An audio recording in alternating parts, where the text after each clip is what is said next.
You are now listening to Likely to Dispute, hosted by Monkas, Reed, and Tyler.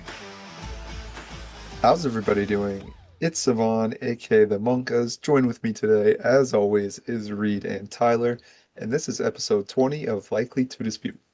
We have another fantastic episode today, following up our banger of an episode last week on our quarterback dynasty ranks. We now have our top 40 running back dynasty ranks this week. So before we jump into that, we have another question of the day coming from Tyler here. my question to you guys today is if you had to choose one NFL team to never own another fantasy player from, which team would you choose? Let's just assume that this dynasty league goes on forever. We're talking about our current league. And to make matters a little more complicated, let's say the team you choose, you already have to have no players from that NFL team. So you might have to pull up your team page here. It's difficult. This one's actually easy for me because I have had players there in the past, and mine's the Steelers. Partially recency bias because I know prior to the turn of the decade, they were immensely profitable for fantasy with Big Ben, Antonio Brown, Le'Veon Bell, and various other smaller pieces. But since then, I've had players, and they're just so boring to watch. The offense has not been explosive. They haven't been able to figure out quarterback. Their running game has been hit and miss at best. They play really good defense, so their games are usually low scoring. Like, not someone I want to watch, and they're not usually overly profitable from a fantasy perspective as an offense. So mine's the Steelers, and I don't think I have any Steelers on my team right now, so it fits. That's a good one. Yeah. Go ahead. You got it, Cevan. Yeah, I double checked, make sure I don't have any. This goes along with my NFL bias. I would never own a Packer. Um, they're like the only team I really can't stand.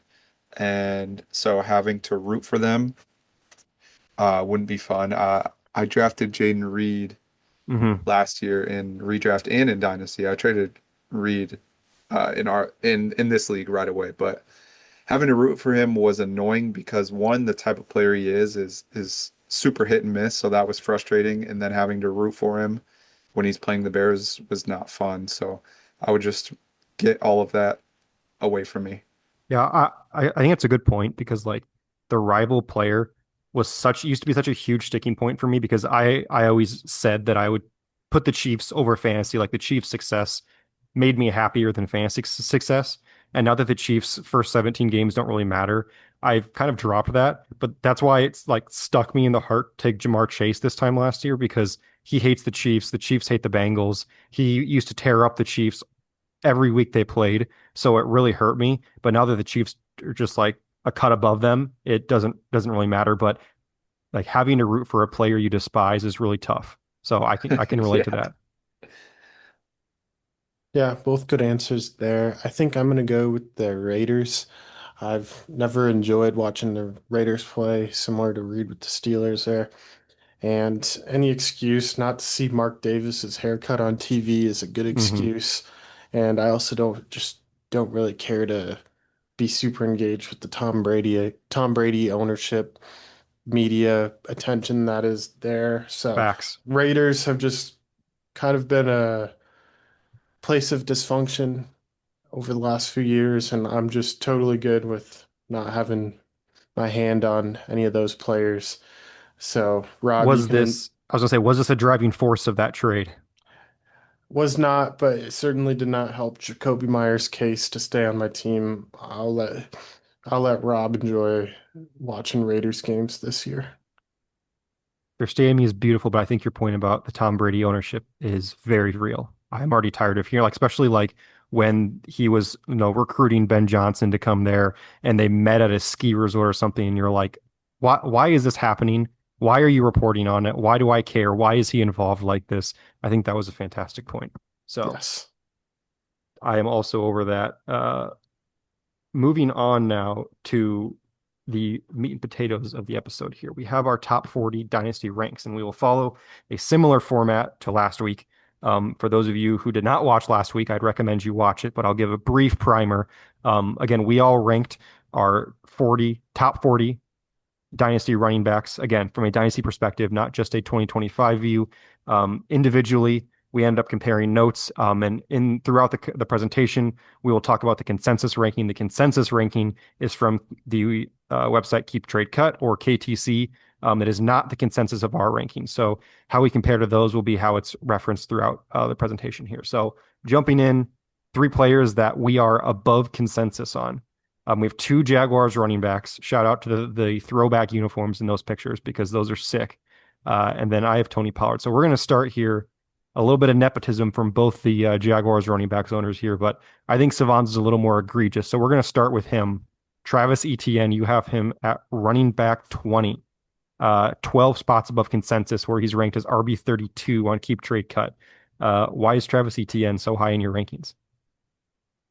Yeah, Travis Etienne is, I will admit he is probably a little high. I didn't want to I didn't want to refine it though. And I will talk him up right here. So I will say you put me on him more than I thought of him uh initially when I acquired him in that big trade. At that point I kind of viewed it as a throw-in too. But then once you started talking about him, it kind of opened me up to re it opened me up to what am I thinking of? Reevaluate, No, reconsider. reopen my eyes on his situation. I don't even know if that makes sense, but Reevaluate. Yeah. yeah, Both of yeah, those I words I guess. said work still. Okay. Anyways, you throw in the new system with Liam Cohen.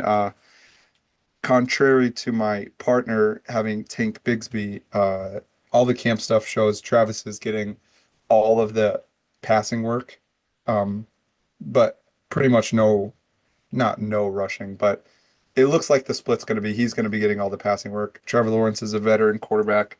Uh, the scheme that he's going to be in featured a lot of checkdowns, and so as this isn't a 2025 look, I do like um, I like the outcome this year for a bounce back, and then look to land back on his feet. Personally, I don't think he's going to be on the Jaguars next year, so that kind of is gonna That'll either be great or terrible, it sounds like. yeah. Depends on how this year We'll goes. basically I think he's going to revitalize his uh, career this year, and then wherever that takes him beyond is what it is. But Hmm. sorry, that Uh, was a lot of yapping. we like yapping. That's why we have a podcast. Flipping over to Tyler, obviously, Tank Bigsby on your team acquired for one of your most treasured assets in Rashad Bateman. You have him as RB 30, just four spots above consensus. So probably not numerically your highest player above consensus, but one that you felt could have a soapbox moment for here. So give us the rundown here on Tank Bigsby winning the Jaguars backfield touches here. Yeah, Tank Bigsby is entering his third year. As we've talked about, this is a new regime in Jacksonville. A lot of people this year, specifically in April and May, Bashal Tutin is a big topic of conversation.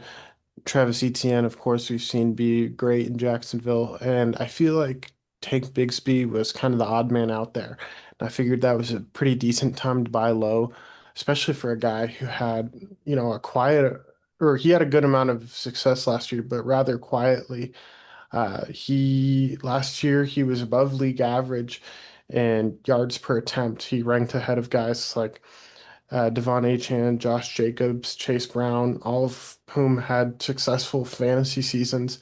Obviously, they might have a little bit more passing work than Bigsby did last year, but I think Bigsby is a great runner, and I know Cevan likes to knock Bigsby for his fumbles. As you like to preach, Reed, fumbles are not a sticky stat from year to year. So even if Bigsby did have a tougher time holding onto the ball last year, I don't view that as a major concern this year. He's being raved about in camp, and I think he will get a lot of the early down work and goal line work. And I know that's not the sexiest for our PPR league, but I think the more he is out there, the more chances he will get at touching the ball. That's not big brain math right there. That's just, knowing that being on the field more leads to potentially more opportunities.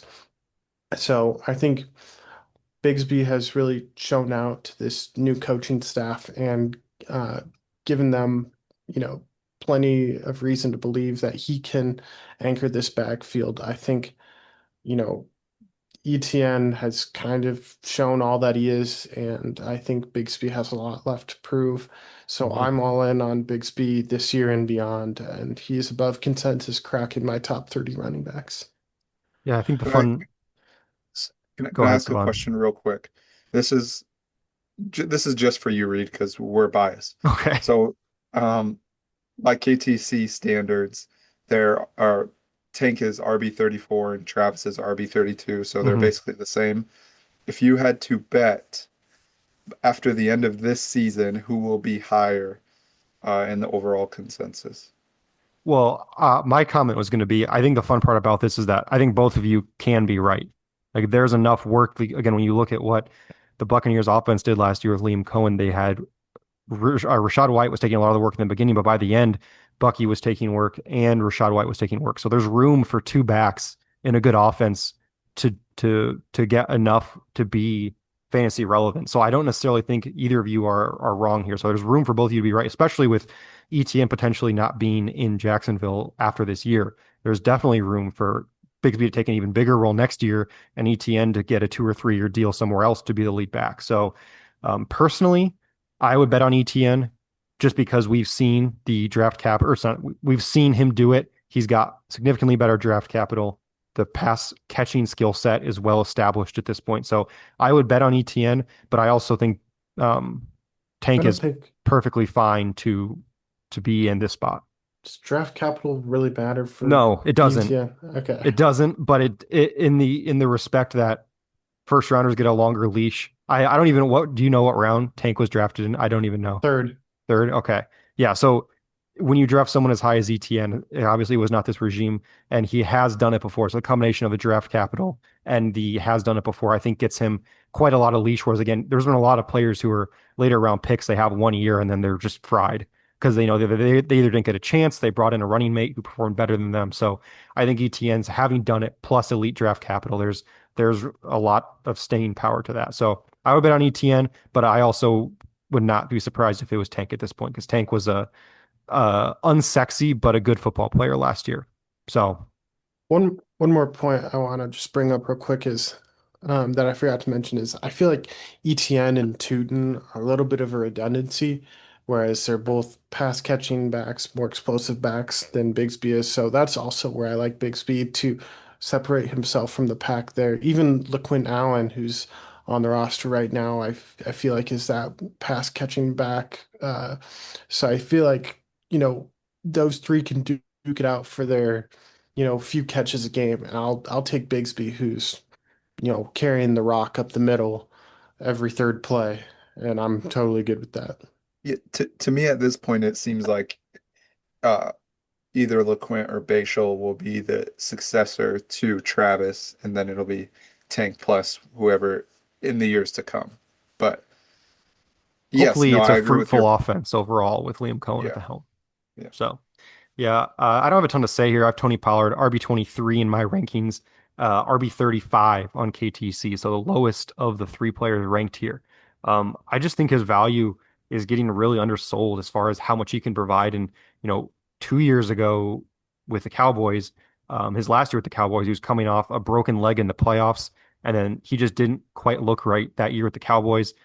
Signs with the Titans, and he had all the juice back that he had early in his Cowboys tenure last year. You know, we all went into the year assuming that Tajay Spears and Pollard were going to be splitting work because that's what they told us.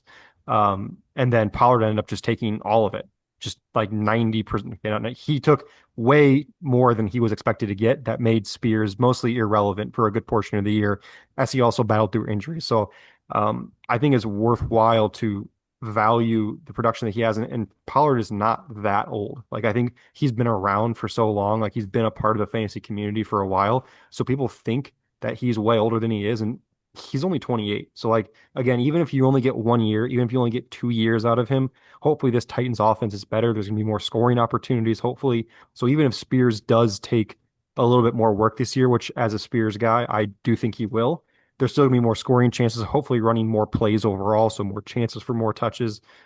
So yeah, I just think Pollard's very underrated. He'd be an easy click for me over a lot of the guys in a startup draft that are ranked ahead of RB35. Either of you guys have any thoughts on Tony P?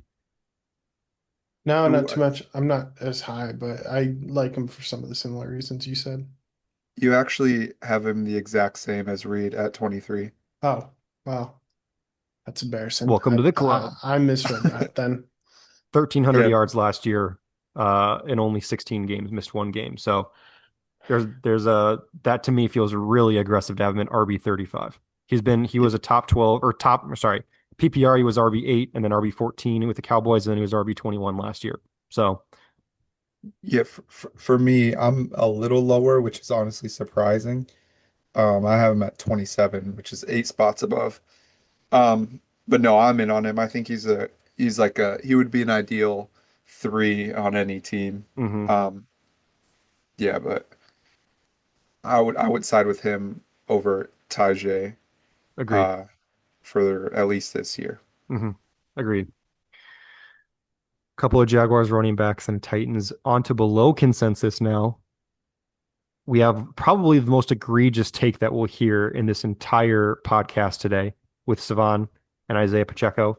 We're recording this here on Tuesday of the prior week. The podcast just dropped yesterday, but we are recording this on Tuesday. So Kyron Williams just got extended today with the Rams. I mean, I have him only a few spots below consensus, but we'll talk about that. And then Tyler, RJ Harvey, former slash partial Broncos fan, hating on the hometown RJ Harvey, 10 spots below consensus. So we'll start there. Tyler, you see the quads. You have him 10 spots below consensus at RB 29, second round draft pick. Why is RJ Harvey so low in your rankings?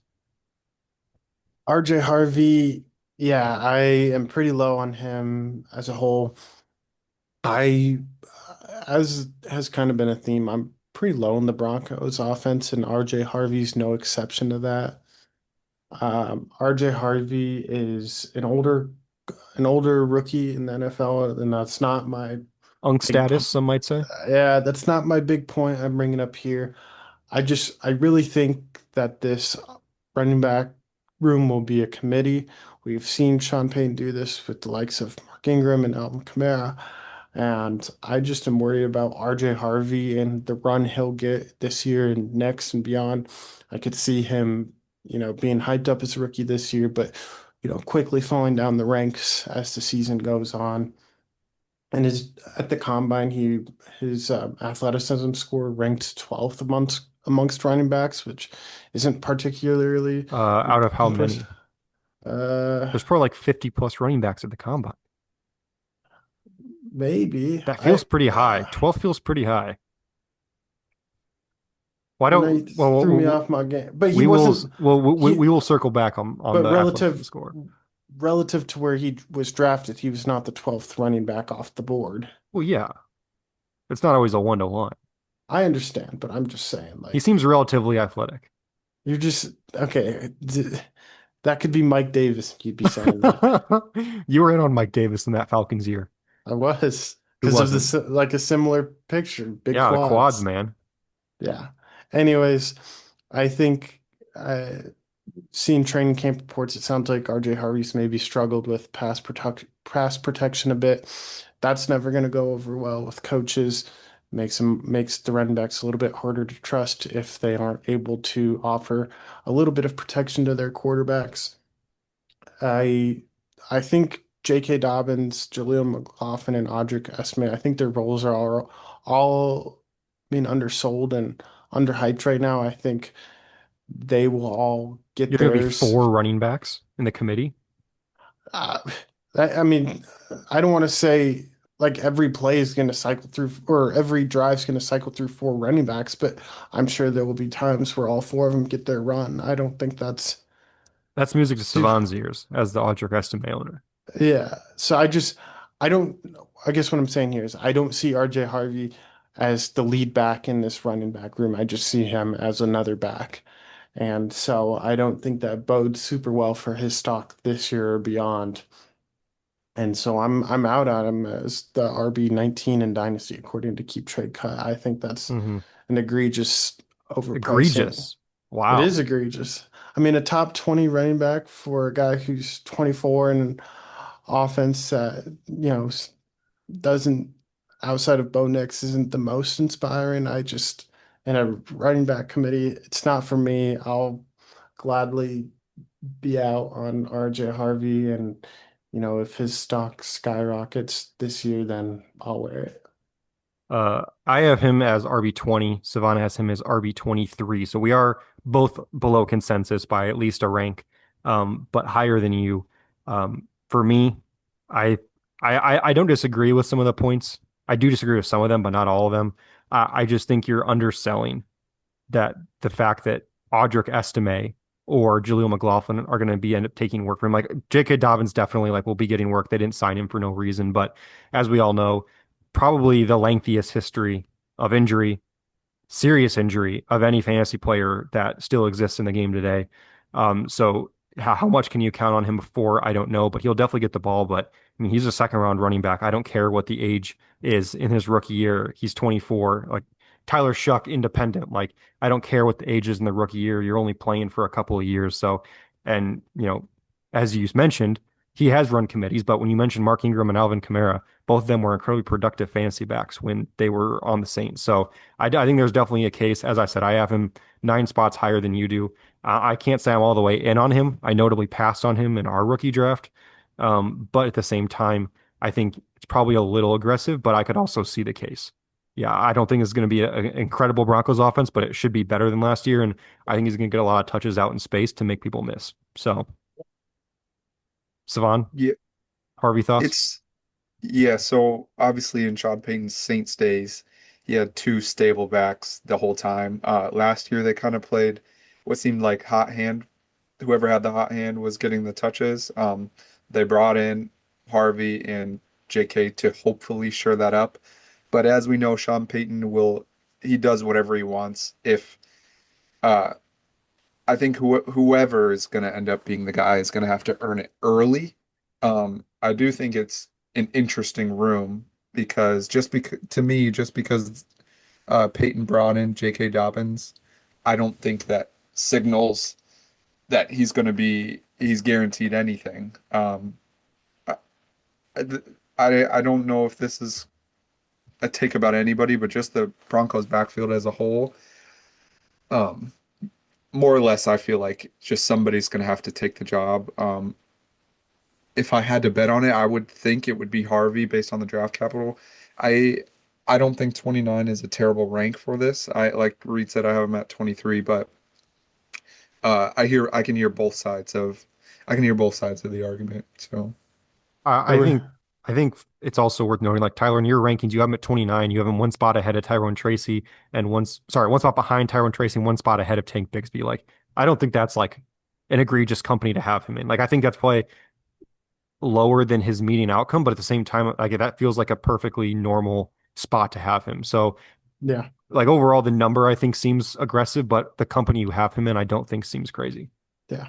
There were 32 running backs at the NFL Combine this year, so just above half in the athleticism score. I mean, I that's yeah. I already talked about that, but those are the numbers to that. Yeah. Okay. Off RJ Harvey, we're gonna go to Savon last. So I'm gonna get my Kyron Williams thing in here.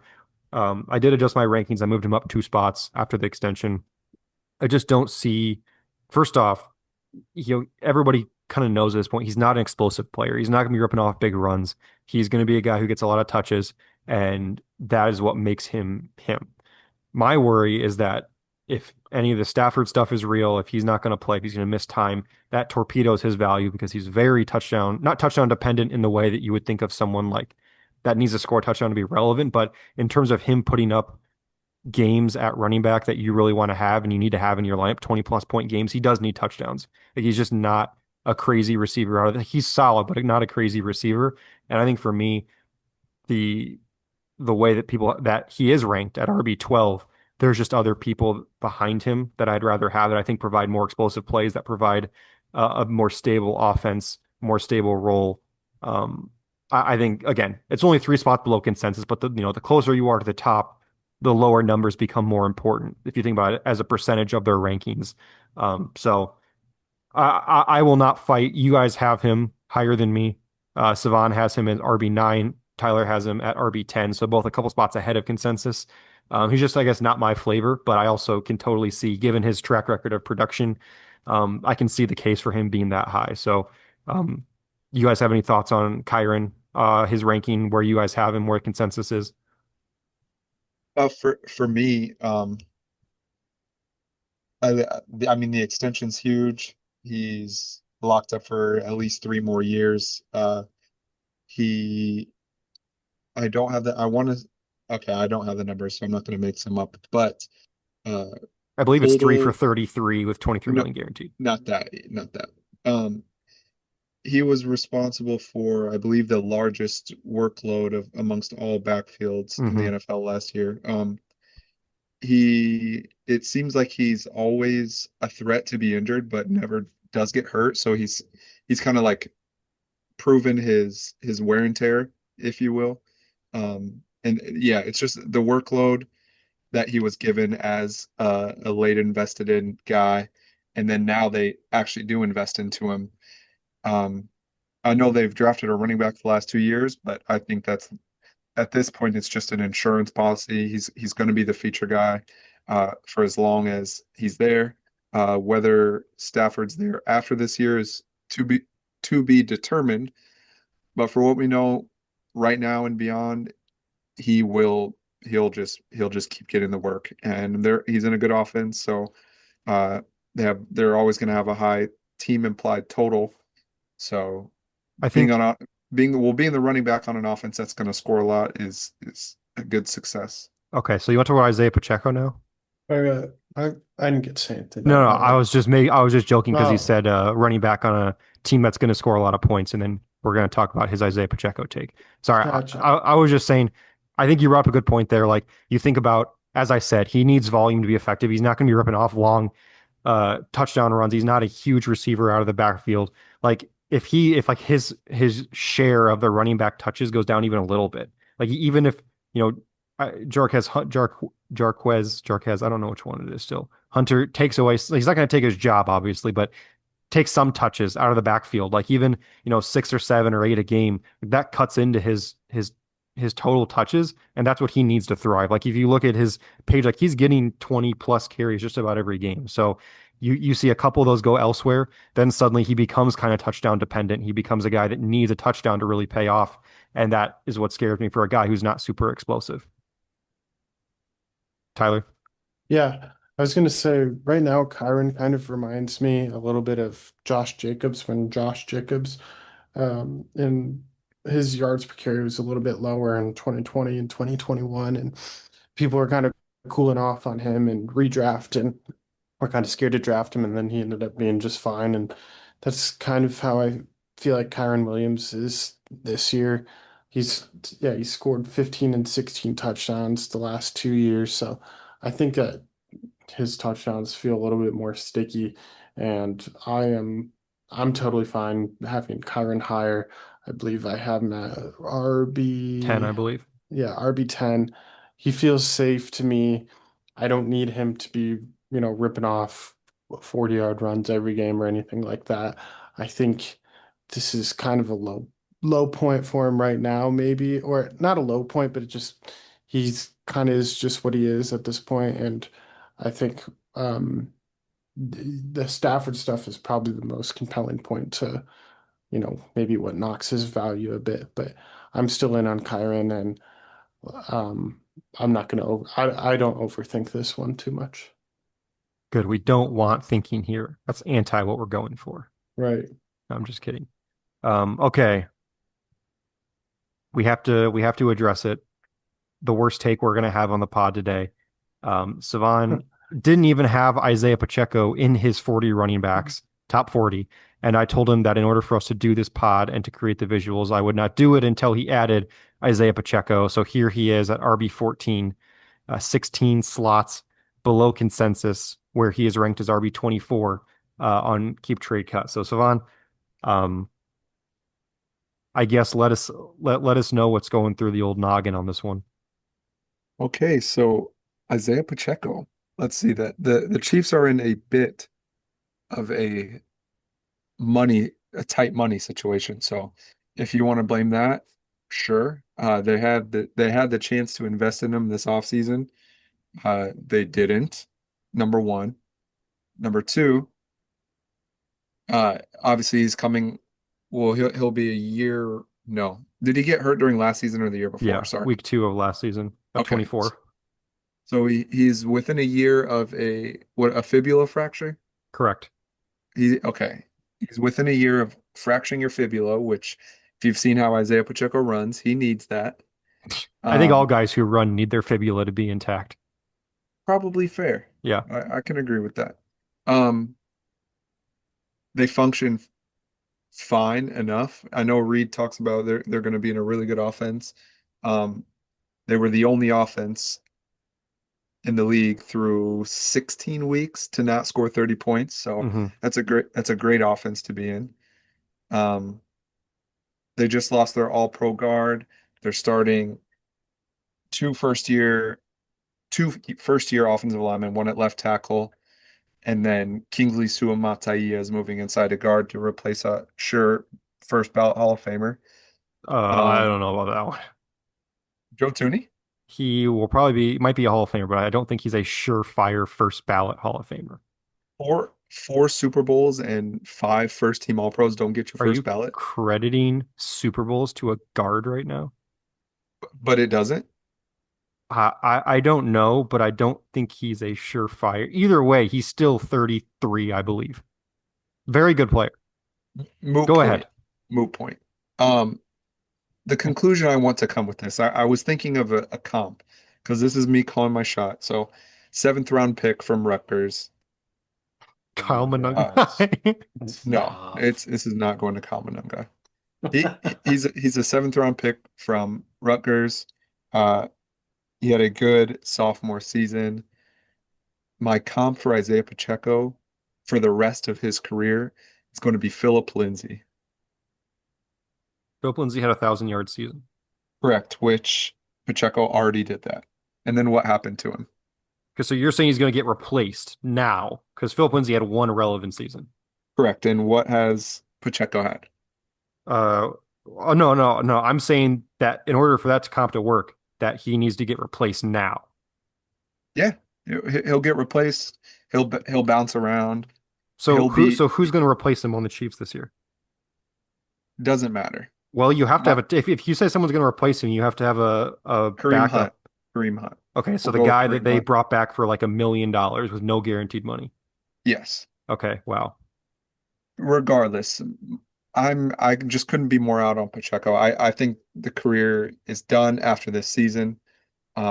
He will no longer be a starter. He'll get his job taken. And Reed, like Reed said, he forced me to put him on here. So this is for you guys listening. You wouldn't have had a pod without me this week. So that's all I have to say about Pacheco. I don't like him. I don't want him. This feels similar to your Jordan Love take last week when you apologized because it was a vibes based take. Well, this is a little bit of that, but I'm Tyler, more or less calling my shot. He's going to be out of the league within the next 2 seasons. out of the league. Out of the league. Tyler, speak.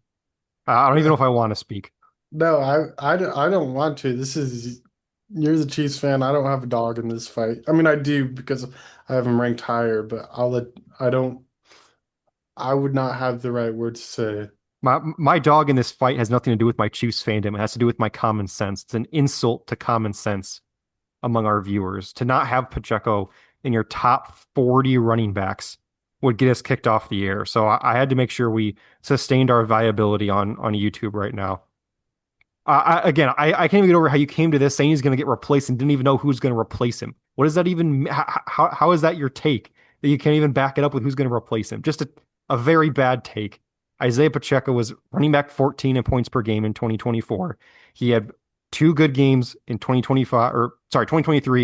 In 2024, he had two good games, broke his leg, missed, I believe, 8 or 9 weeks. Clearly did not look the same the rest of the year. Again, understandable. He broke his fibula. Very similar to Tony Pollard, as I mentioned. He just didn't have that juice when he came back the first time. And now he's a year off of that. So there's no reason to believe he won't be back to the form he was at. There's no real credible competition in the Chiefs' backfield to challenge him for the lion's share of touches at this moment. The Chiefs are going to be a better offense. And again, as you said, oh, well, they didn't score 30 points. Well, don't you think not having their starting running back, might have come into play with that, or, not having their number one wide receiver who got hurt in week 4. Like, there are a lot of reasons. And obviously there's an element of coasting for the Chiefs. As I've mentioned, they don't care about the regular season, but yes, the offense should be better this year. A pretty safe bet that they'll average more points this year. So again, he's the leader of, at best, a committee that he's the head of.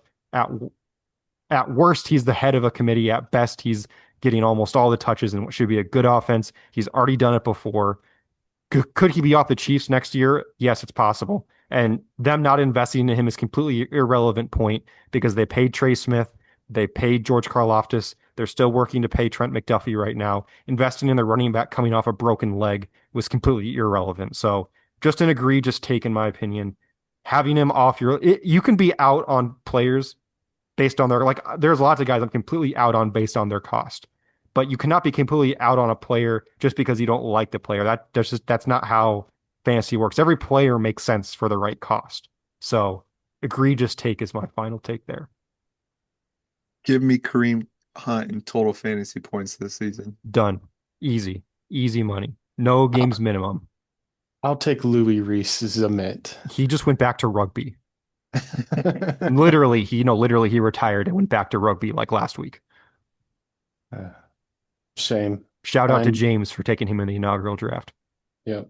Shout out to James. Didn't think we'd get that on the pod. Off of below consensus here, we're moving into our riser for the year. So again, someone we think will rise up the rankings throughout this season. A good mix here. We have a rookie, a late breakout, and then a stud in Kenneth Walker, to say the least. So we're going to start with Cevan here, pounding the table here for someone on Tyler's roster. Notoriously lazy, but also explosive, Jaden Blue. Cevan, give us the case for Jaden Blue rising up the rankings from RB36 this year in your rankings. Yeah, so throwing it back to when we just after the draft, I think we were going over draft picks, or maybe it was Tyler's episode. I mentioned he led college in fumbles. I think it was 8 or 9, and I was a bit down on the situation. But as the months have came to us, we get to camp, we realize who's actually there. Again, I know during Camden's episode we were talking about Javonte Williams, um, who has been burnt toast for 2 years after being removed from his ACL injury. And then Miles Sanders, I really don't care what anybody says, how he looks, even if I don't see it with my own eyes. He's toast. Uh, they've been itching for a running back ever since Tony Pollard left, which was last year.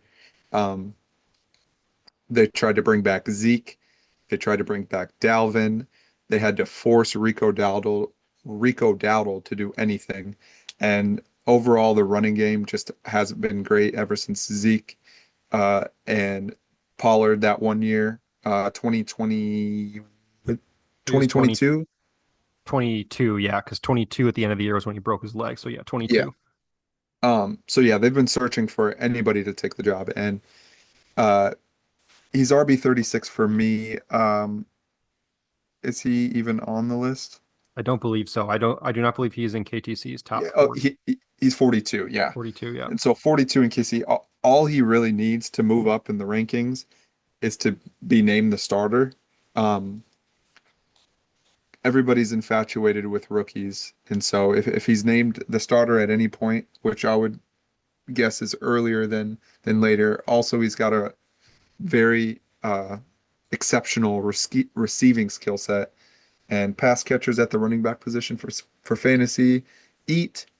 So if he's able to even lock up a pass catching role in the backfield, I think uh, the value will skyrocket. And then I'm projecting the Cowboys to be a very good passing offense at the minimum, and so I heard the last start episode they were a 5,000 yard team last year or ex, this year, I ex, heard.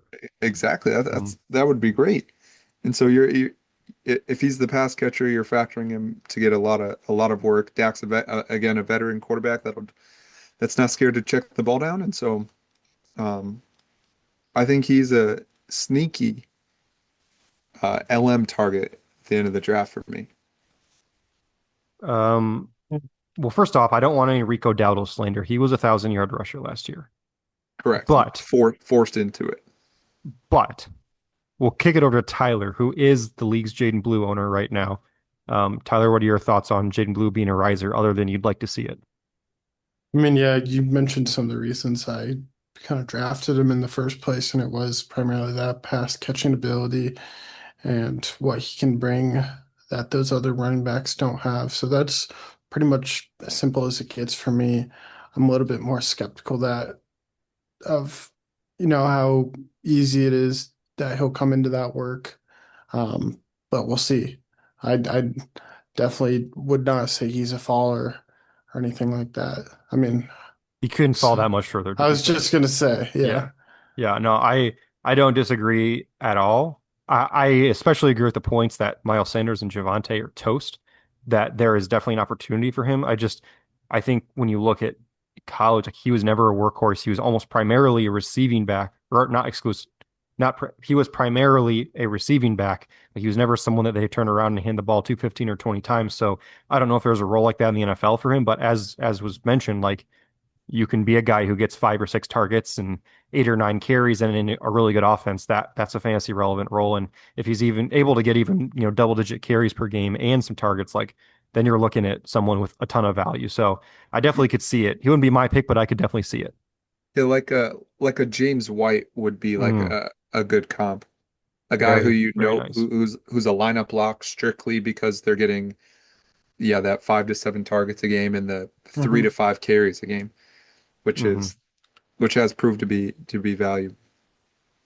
Yes, indeed. And off of pass catching running backs, we're going to go over to Tyler, someone who is not known as a pass catching back right now, but as we're told, potentially running like Barry Sanders back there, taking Aaron Jones's job. Tyler, Jordan Mason, your guy, pounding the table, RB 32 for you.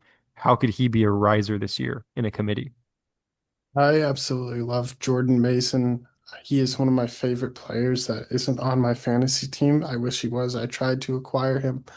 I adore the fit in Minnesota, and I think he is the perfect complement to someone like Aaron Jones. And call it a committee, call it what you want. The Vikings brass has been uh, pretty vocal that this is a 1A, 1B type situation. I don't care whatever one you call Jordan Mason. I'm not going to say, he's a tier above Aaron Jones or anything like that. But Jordan Mason, he's great, like I said, being paired up with Aaron Jones because Jordan Mason will get a lot of that short down work, that those goal line carries. Last year, Aaron Jones had 13 carries inside the 5 yard line for -2 yards. That's atrocious, and that's somewhere I think Jordan Mason could thrive. I think Jordan Mason, maybe in the first few weeks, we'll be able to tell, but is someone you could count on for a touchdown each week. I don't want to say each week, not each week, but most weeks. Getting inside the 5 near the goal line there will be Jordan Mason territory. Uh, Jordan Mason is really good after he makes contact, or after he makes contact, he is able to get a lot of yards. And that is somewhere that Aaron Jones has struggled with, where he's making contact and he isn't getting too many yards after that. So I'm in on Mason this year. I think the Vikings paid good money for him. They traded for him and paid him good money. So I Mason is a buy for me right now in Dynasty. If I could, I've tried. Maybe I need You to. can still, you just got to I make it worth it. Yeah, but if I had Jawan Jennings, I would trade him for Jordan Mason. That's for Now sure. that's an even more egregious take than Isaiah Pacheco. Cevan, you do not have Jordan Mason ranked in your top 40 dynasty running backs. I have him ranked 33, so one spot behind Tyler. Clearly, you have conflicting thoughts on Jordan Mason from Tyler. Um, so Jordan Mason got a 1 year deal I believe so. or a 1 year extension, whatever. Um, I don't have him ranked inside the top 40 for Dynasty because I don't think he's a long-term answer for anybody. I think he's proven in this league his role is to be a complement to whatever's going on. I will in fact say I am in on him for 2025. I agree with everything Tyler said. I think he will be an option to be put into the lineup every week. I think he falls in the category for 2025. Again, I know this is a dynasty ranking, but for 2025, to me, he falls in the category of an ideal RB3 with guys like Najee or, well, what we thought Najee was going to be at least. We'll see. To be determined on that. I think he's probably just a tick down from guys like Tony Pollard, but I'm everything I've seen is they want to use both of these guys to bounce off each other.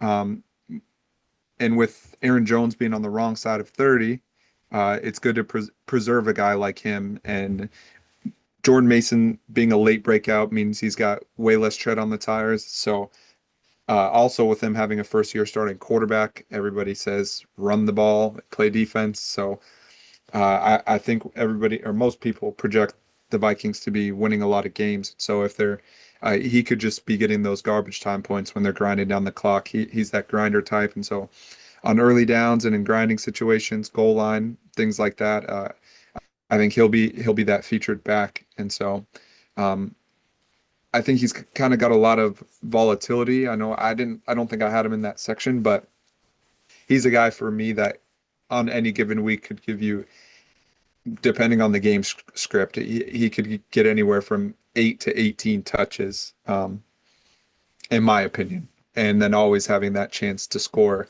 assuming they're in the red zone a lot.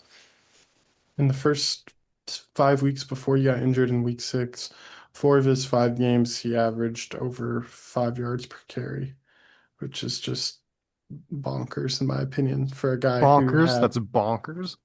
it is for a guy who had never had real run before that, Yeah. but And then you it got was he gets the O-line upgrade. He gets he probably gets to face less stacked boxes now because in San Francisco they had no they had nobody, no options, and you can't really stack the box against the Vikings and leave Justin Jefferson, Jordan Addison, TJ Hawkinson all out to sounds like dice he's you up. more deserving of RB40 than Pacheco is, Vaughn.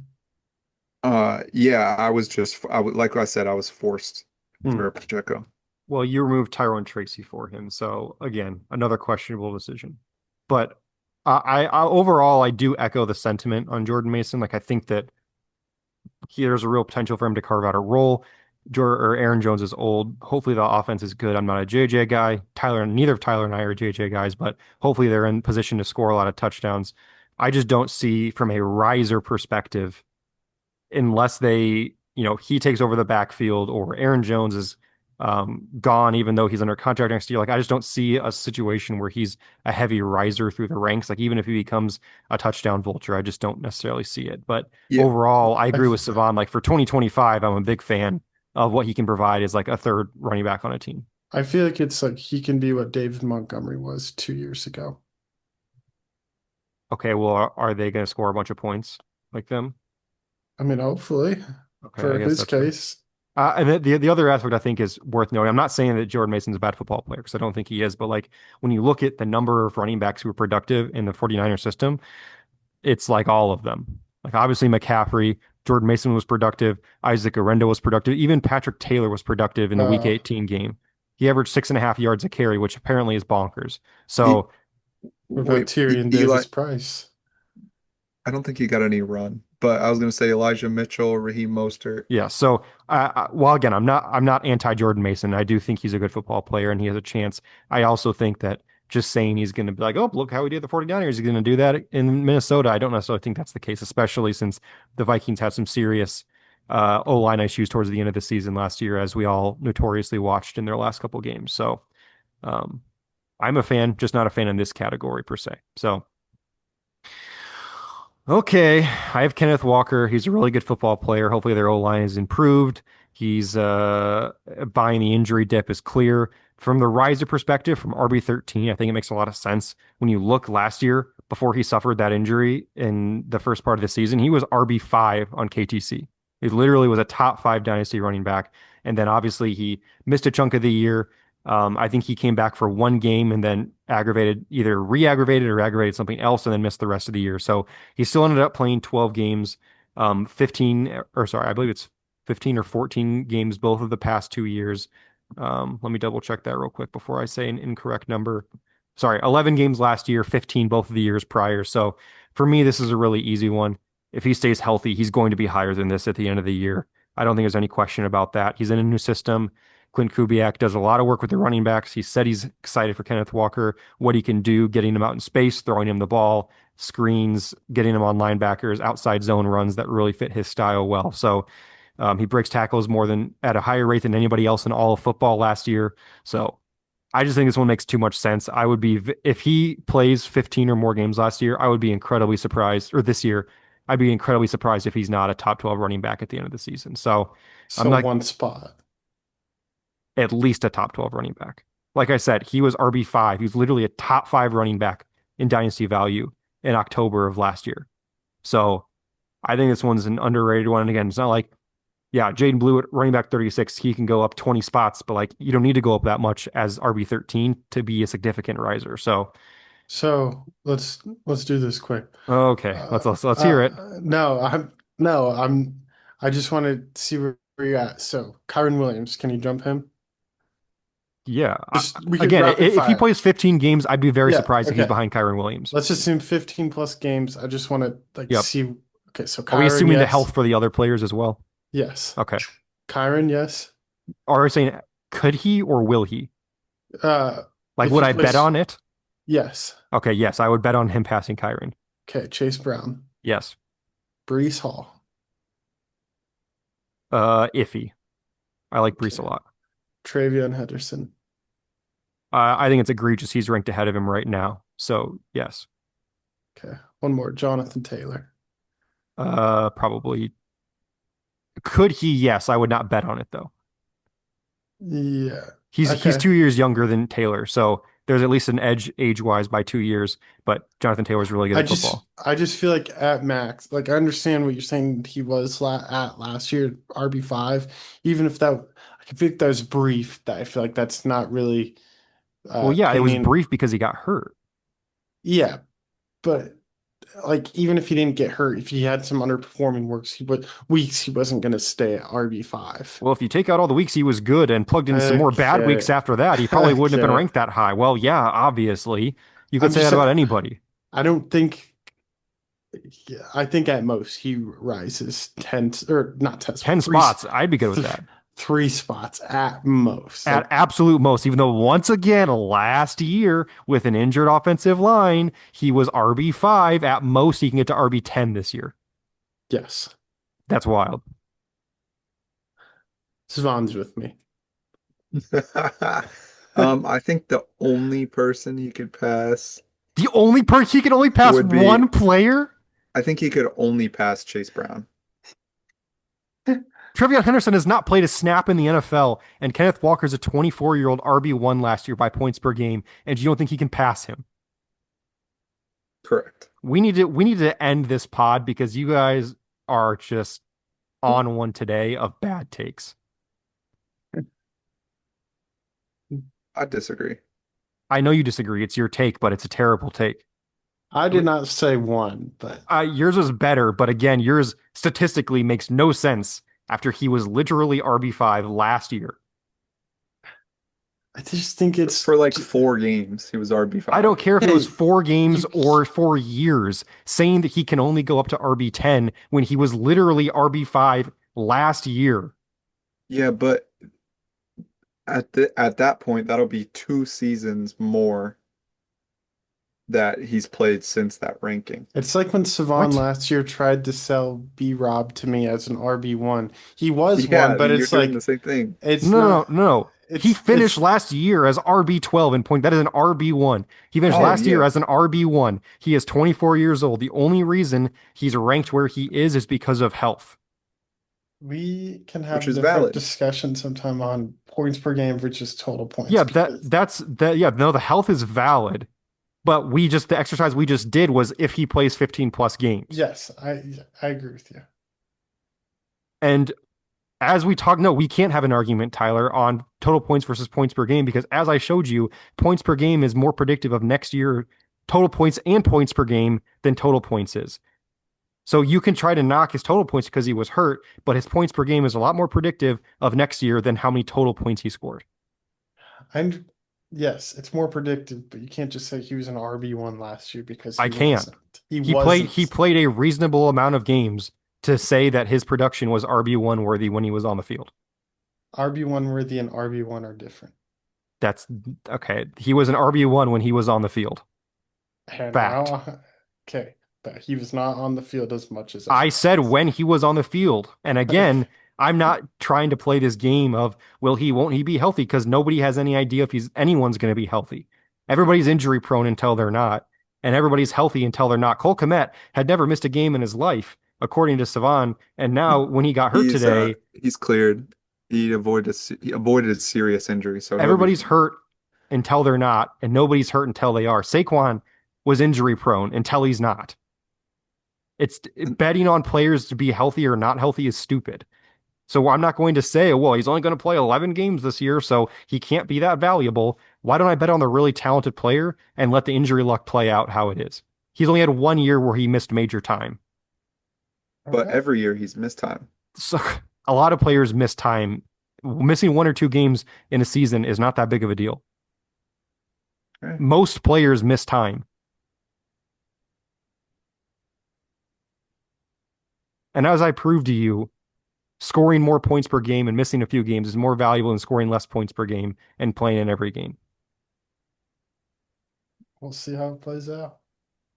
You guys are making me look really good this pod. I'm proud to be on here with you guys. You're welcome. Ballers. Standing on business, James Cook, Saquon Barkley, and David Montgomery. Three pretty big names here. I'll start here because I think my case is pretty simple that hopefully you guys don't disagree with. I think this is just like at the age he's at 28 years old, coming off a 2,000 yard season. Unless he rushes for 2,000 yards again, I don't see how he stays at this ranking. Even if he rushes for like 1,500 yards, it feels inevitable that he'll fall at least a few spots because, again, he'll be 29 next year. A lot of tread on the tires. The To put up the year that he did, where he didn't even finish as, if I remember correctly, he was not even the RB1 last year, despite rushing for 2,000 yards. So again, this one's more of a mathematical bet because I feel pretty confident he would go down. But in the end of the day, he's 28-year-old running. Sorry, he was RB1 last year by points per game, but he's going to go down at least a few spots. Any injury probably tanks his value more than other players because of his age, and he has to keep up an incredible pace.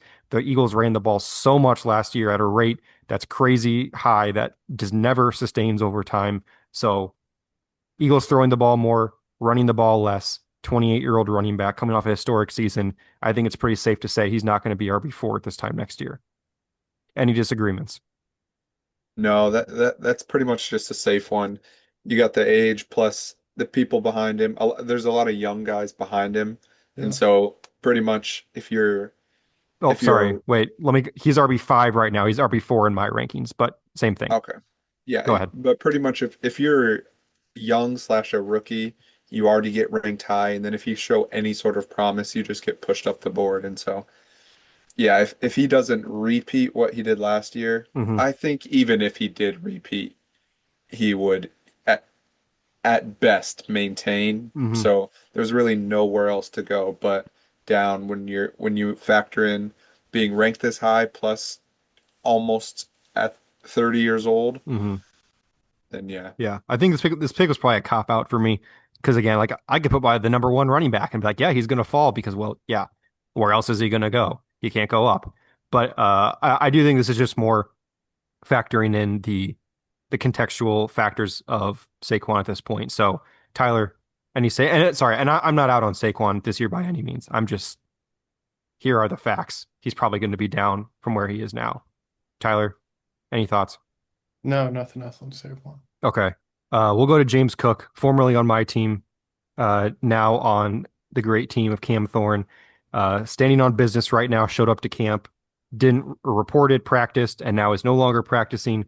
Hopefully, the Kyron extension can get something rolling for him because I think that would be very sad if he continued to miss time. But Cevan, RB 16, how much further do you think he can fall, and why do you think he's going to fall? Yeah, I have him at RB16. Um, KTC has him at RB18. I should have looked. I did not, but at this time last year, it would be very interesting to know where he was. I'll pull that Um, for you. okay, wherever that ends up, I think he'll be similar to there. Obviously, everybody knows he had a uh, what do they call an outlier? Oh, an outlier. He had an outlier season. Sorry, with his what do you have? He had 18 touchdowns. Now the year before he was still RB12. Um, so this year on less volume, he was um, better in total points and whatnot, but that's strictly touchdowns. I think he has a regression to the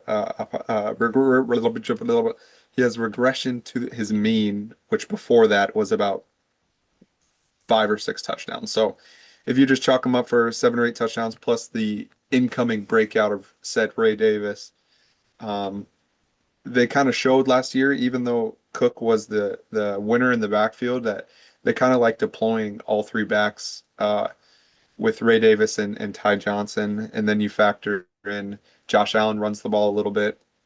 I think they like the committee approach, and more or less, I don't think he's going to uh, get in that double-digit touchdowns again. It is nice for him to be on a technically the lead guy in the offense, but if an extension doesn't come, I think the only way he stays, sorry, I don't know if it's the only way, but if he doesn't get an extension, I would expect him to fall. If he does get, I think it depends on the extension really for me, Actually, if it comes or if it doesn't. believe it or not, he was actually ranked as RB13 this time last year. So he Oh, you, dropped after an 18 touchdown season. I think the fantasy community understands what's happened, and yeah, he's RB18 now after being RB13 about this time last year. that's very interesting. Hmm. But he was a hot like pick Yeah, last year. I bet I was his, all in on him last year, and I paid off, and then I sold high, and he was ranked higher than Kenneth Walker, who's RB12 on or RB13 on KTC. James Cook's RB18 right now. James Cook was ranked ahead of Kenneth Walker when our five-way trade went down in April. So he's actually gone down a number of spots since then, as like more people probably started to use KTC, get back into it. He's gone down in the last couple of months when materially nothing's changed. But I do wonder if at this very second, if his holdout is affecting his KTC at least a little bit. Um, but yeah, I wonder, or not, I wonder, I bet you his new feature liquidity score is probably on the higher end. 69th percentile. So yeah, Yeah. Tyler, any James Cook thoughts? Nah. Okay. David Montgomery, RB27 for you on KTC. He is RB23. So you're 4 spots below consensus. And you think he's going to fall even more than that this year? Yeah, this case seems fairly simple to me. I'll just get out there and say I think he'll be out of my top 40 this time next year. Not the past 2 years in Detroit, he's kind of hovered between a 30% and 50% snap percentage, and his value has mainly been derived from those rushing touchdowns he's gotten, and that's 13 touchdowns in 23, 12 and 24. But we saw last year his yards per carry really dipped from 4.63 to 4.19 last year. And probably the head or probably the coach we've mentioned most on this pod, Cevan. Ben Johnson. Yep, BJ. no longer in Detroit. I actually do think that does affect the running game. We'll see how. And we saw how Jahmyr Gibbs can be elite when he's the only running back in that room, really taking the bulk of the touches. So I'm really worried for David Montgomery this year and beyond. This could be, he's approaching age 30, which I know we're messing with Cevan about being on the other side of 27 or 30 or whatever it is. But it does feel like it could kind of be the beginning of the end for David Montgomery this year in my mind. I feel like the writing's on the wall, even though he has been successful the last 2 years. Mhm. I don't know if you fellas agree or not. No, I definitely agree. This is part of why I have Jahmyr Gibbs as number one in my rankings, because I think he takes a little bit more work this year. I don't necessarily think Montgomery's going to be the one who automatically gets the goal line touches. I mean, all the touchdowns that Gibbs had, not all of them, a lot of those come from outside, the Mhm. 5 or 10 yards that Montgomery kind of excels in. So I don't necessarily think those all go to him this year. And I would agree with you. I would not be surprised if he was outside the top 40 this time next year. Savan, any To, thoughts on that? just to touch on your point, you were talking about Ben Johnson. Another big point. I know this affects Gibbs too because they're in the same backfield, but three new interior offensive linemen Yeah, getting removed from what was PFF's second rated offense or third rated offensive line in 2024. So great that point. plus the inevitable break. I don't even know if you can call it a breakout, but maybe an uptick in snap percentage from Gibbs because if you just watch the playoff game alone, Gibbs was he was the offense. Monty was Um, coming back from injury at that point, to be yeah, fair. but while Montgomery's out, their offense doesn't fall off at all. And yeah, so plus he's going to be another year older. Um, Facts. yeah. The world is scared for a 70 to 80% snap share season of Jahmyr Gibbs. That I can tell you for sure. Off of the fallers here, we're moving into players who we think have a really high volatility. We have two rookies and the formerly discussed Kenneth Walker. So we'll just hit back on Kenneth Walker really quick. Um, Savon, do you have anything else to say on Kenneth Walker other that we hasn't been said already? Um, I'm just talking. You can tell me if it got said. But Are you as saying you far want as me to the interrupt you if it already got said? no, Okay, as I'll just as let you far talk as then. the high volatility part, this pretty much seems like a make or break year for him, as he has his time in every season. Patience usually starts to run out with coaches. I know this is a brand new. It wasn't the regime that drafted him, and he's on his third offensive coordinator since being drafted. But he's in a contract year, and so uh, for Reed's sake, hopefully he plays his 15, 16, 17 games. Um, if it all goes how Reed wants it to, he'll be inside the top 12 after this, which is a big change from a mid RB2. And then if he does have the injury riddled season where it's nagging again, he could be on a new team on a deal like Najee, a 1 year prove it deal, and nobody wants to be in that territory. Um, That'd be and so shocking to me. to me, his ranges are anywhere between 10 to 24, which is a big variance in this. Okay. Very fair argument. I think he's a very fair case for this section. And we already talked about RJ Harvey some, so I don't need to go a ton in depth here. But as I said, I think Tyler has some fair points on the downside of Harvey, but I think the upside is immense. I think from what I've seen, I'm not a film grinder. He was a very good player in college, although again, after achieving the UNC status and as a fifth year running back, like was a lot older than a lot of the players there, so it took him a while to break out. So in the offense that he's in, there's massive opportunity for running backs to do good work. Hopefully the offense continues to get a little bit better, more scoring opportunities. But at the same time, like you said, he also was a fifth year running back in college, got taken above where big boards had him ranked. He was not ranked as a day two guy, let alone a second round guy. So there's definitely a lot of volatility here. But again, with a good season, that I think is very possible. I could see him a lot higher than this, probably pushing top 12 at the end of the year if everything goes really well. So Any other RJ Harvey thoughts? Or are we all summed up there too? Good on Harvey. The volatility definitely fits him. If he takes the job in year one, um, I would assume he goes higher. And if he gets beat out by guys that have been there and hadn't looked good in past years, then he'll be burnt toast as he'll be on the wrong side of 25 after that. Yes, you will. Okay. Well, the only one we have not talked about on the pod yet is Caleb Johnson here. Common mention throughout the pod. Basically, every episode, it feels like he comes up one way or another. 109 in our rookie draft, notably. High volatility, though, for Tyler's pick here. With the Steelers, has a running mate in the backfield, new quarterback. Why is he high volatility to you, Tyler? For someone I have legitimately zero investment in, Caleb Johnson occupies way too much of the fantasy part of my brain. Like, I do not know what to make of him. On the one hand, you have the Steelers who, fans have been clamoring for more juice on the offense, some explosive playmaking, and Caleb Johnson could be that. He had 1,500 yards last year at Iowa, which is elite. He was a third round running back. That's day two draft capital. And you have seen some good reports out of camp about his playmaking ability.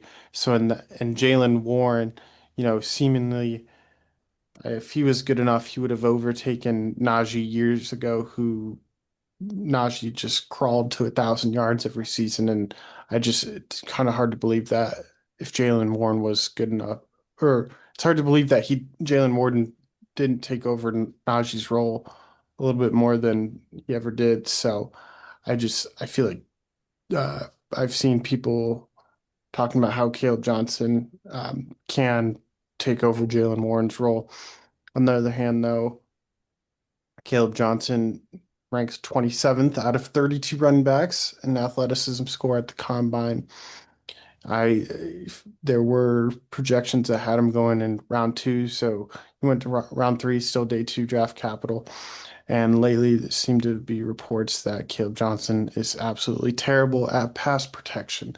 So, on one hand, I could see how he is a dynamic playmaker for Pittsburgh. On the other hand, I could see how he is just left on the sidelines for most of the game just because he can't be everything the Steelers need on offense, especially with, as close as to what we have in a player coach in Aaron Rodgers under the center right now. So I'm pretty like I really don't know what to make of Caleb Johnson.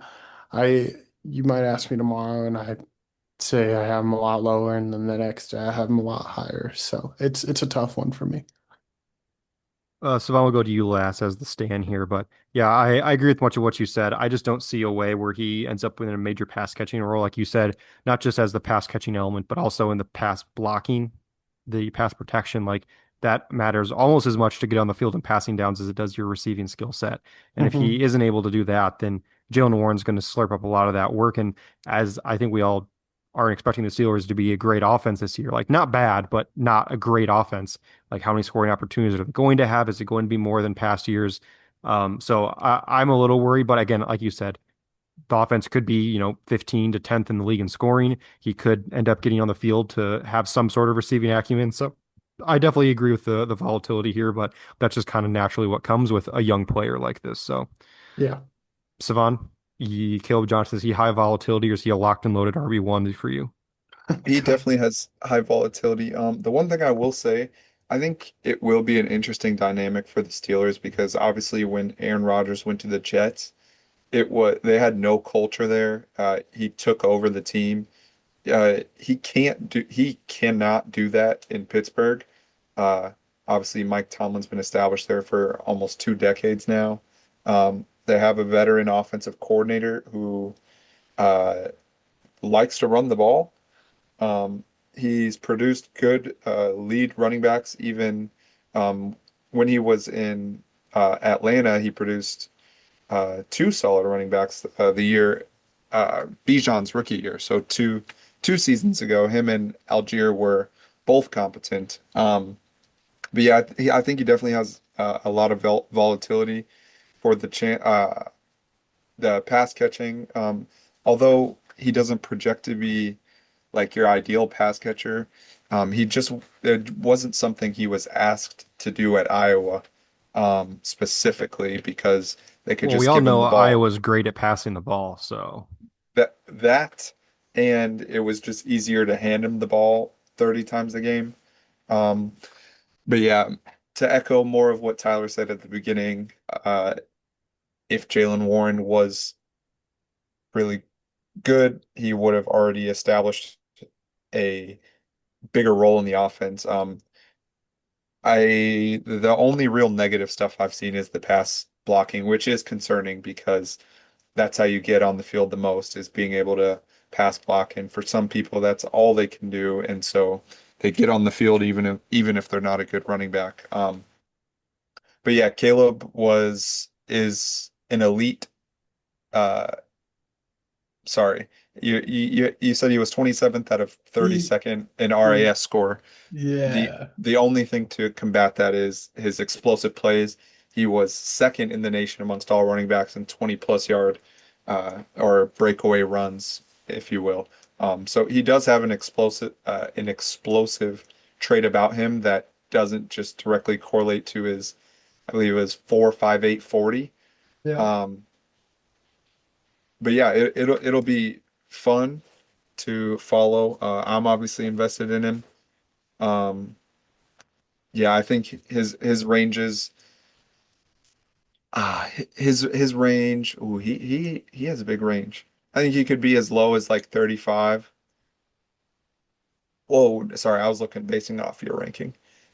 KTC has him at 17. I think he could get about as low as 30, and he could get all the way up to one spot above Kenneth Walker. oh boy, okay. We're gonna move on from that. We don't need any more Caleb Johnson talk. Hardest to rank. Our first repeat here. Savannah and I both have Derrick Henry. I think given who you see on the screen here, the trend kind of makes sense. How much can you value 1 year of production, maybe 2 years, maybe 3 years, maybe half a year? Like you just don't know how much production you're getting, but you're almost assuredly getting elite production. So, Savannah, I'll give you the quick reins on Derrick Henry. I kind of summed it up there, but what did you have? You obviously landed on RB12 here. What did you have on Henry there? Yeah, Henry. I mean, we could probably all three talk about both these guys.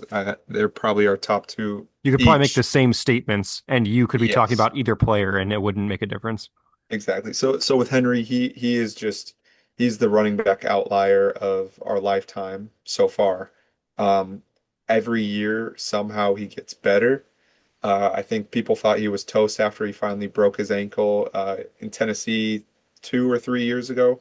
Um, But then first year with the Ravens, he has arguably his best year of his career in his age 31 season. So just keep just keep betting on Henry until he retires pretty much. I don't think there's a point in his career which is probably coming to an end, we think shortly, but going into a year until he shows you not to bet on him, just keep betting on him. And so as far as a dynasty perspective, having him inside the top 12 is was I don't know, it was difficult. That's where he ended up, and that's all. Yeah, for me, I ended up moving Henry down a few spots before the pod here. I had him in a similar spot. I think I had him in RB13. But I like my stance with Henry is I'm not betting against him. I just don't want to be there when the wheels do fall off. And maybe the wheels never fall off. We're getting to the point where you're like, okay, maybe he's just going to rush for like this, not 1900 yards, but he's just going to be really good until he calls it a career because he's just that physically dominant. Like you said, one of, if not the running back outlier of our generation so far. So, for me, again, you're getting RB1 production this year pending an injury of some kind. Like he's just that's just not really in his range of outcomes to not be elite. But again, maybe the wheels could fall off. Maybe the wheels fall off next year. You just don't know. So he's just really hard to place in a spot and feel comfortable with him, especially in that area where you have guys where you might get 90% of the production, but they're 24 or 25. or maybe they have an injury history, or maybe they're not on as good of a team where you just don't know what to get. So I'm really happy I don't have to deal with it because probably would not have the balls to click draft on him in an inaugural draft right now. And that's how I've been for the last half decade in redraft, and it's cost me every year because every year he's really good. So yeah, my Henry stance is complicated. I just don't want to be there when the wheels do fall off because Father Time is undefeated. Tyler, Christian McCaffrey, similar ranking, probably similar thoughts. Um, what do you got? Yeah, similar ranking, similar thoughts, and then layer in the injury history here. It's kind of been an every other year thing with Christian McCaffrey, and it feels like at this point, it's like if you in redraft specifically, if you take him too early, then he's going to burn you and be out for the year. But if you pass on him, then he was the biggest steal in the draft and finishes as RB1. So really hard to evaluate where his career is going at this point. Honestly, I guess I don't think I feel like he's the type of player that he could just kind of retire out of nowhere, and that's just the way it is. I don't know if you guys feel like there's any validity to that, but he's had a long storied career, and at this point, with the injuries that he's had, I think it's definitely possible that at any moment he could hang him up, and obviously that would take him off our rankings. So he was hard to rank. I didn't want to disrespect him by ranking him too low, but at the same time, there's plenty of guys in the top two, three tiers that are deserving of a high rank. So Mhm. really hard to pinpoint where he should be because he could be an absolute surefire thing this year, and no one would be surprised. Yeah, I mean, for me personally, like football is in his blood. I would be pretty surprised if he was just a I'm done guy. But I Sure. also understand your point. Like if he has another injury riddled year this year, like you just don't know what to do with him at that point. But at the same time, if he puts up an a top three running back season again this year and he stays mostly healthy, like he's probably a top two or three pick in redraft again next year because he's not Henry levels of outlier because of Henry's lack of injury history, but one of, if not the best fantasy player of our generation. Like the seasons he's put up have not been matched by anybody in over a decade. So, Mhm. outlier in that way. And again, very similar to Henry, but in a different way, somewhat. So, agreed. Cevan, any McCaffrey thoughts are all good? Nope, you guys got it all. Okay. Off our accolades here, three players that all the hosts have above consensus. We talked already about Tony Pollard, Rashad White, and Josh Jacobs. Well, actually, we'll start with Pollard because I don't think you guys had too much of a chance to comment. Did either of you guys have any more Pollard thoughts? All of us have him in the 20s, and KTC has him at RB 35. No, I don't have anything else. No, I talked about him already. Okay, yes, yeah, Yeah. that's correct. Yeah, kind of boring, but at the same time, I think we all value his role now, and given the fact he's only 28, still could have at least a year or two more production to be that low. So, kind of on the same page there. Um, an interesting one here is Josh Jacobs. KTC has him as RB 15, coming off a season I don't know if it was explicitly mentioned or alluded to, but a very good first year in Green Bay, signed there in the offseason and then ended up being RB8 in points per game. Obviously, with him, he's got some tread on the tires coming from Alabama and then into the league. He is 27 right now, but all of us have him a minimum of one, or in my case, up to four spots ahead of consensus. So, Tyler, well, this is more of a brief section, but your thoughts on Jacob to have him a few spots above the ADP there? His consistency is so underrated. He plays near every game, and that is why I think just a tiny bit higher there. Is you can count on him game in, game out to give you a good floor of points. So I'm still totally in on Jacobs this year. Savan? Yeah, I think he just the floor he provides week to week, the offense, what they showed they want to do with him as the lead guy, and the financial security and in the investment they made in him. Also, with that, the lack of anything going on behind him. I think I saw something today that a name I hadn't seen is the lead candidate to be the backup, and so that's never good. Um, and so his role is secure. He's gonna get all the work. Um, and yeah, injuries really haven't been uh, a burden on him, a Luther, if you will. No, I will not say that. But yeah, I think you guys pretty much summed it up. Like again, another player where production is now you feel more comfortable about him producing after 2025 than say Henry or McCaffrey, but at the same time, not the same level of production. I think the Packers will be a better offense this year. Love will be fully healthy again, and while the carries might go down, the rate in which they run the ball might go down. You feel better that there'll be even more scoring opportunities for a guy who already scored a ton of touchdowns last year. I mean, coming from the Raiders, where, just never that good of an offense, he still caught his first receiving touchdown ever, which is hilarious for a guy that's as productive as he is going into year six last year, but 15 rushing touchdowns, so 16 total touchdowns after previously failing to eclipse 12. Like in a good offense, that is something that can be sticky year to year. So I'm in on Jacobs again this year. I like him a little bit above consensus for dynasty rankings, but nothing crazy. And then Rashad White, someone that I think is very confusingly ranked, but at the same time, I can also see it. Then KCC has him as RB 48. So not someone that even approached their top 40. Cevan has him inside his top 30. Tyler and I are in the mid 30s. Just for me, because I'll start here because I was looking at it earlier today.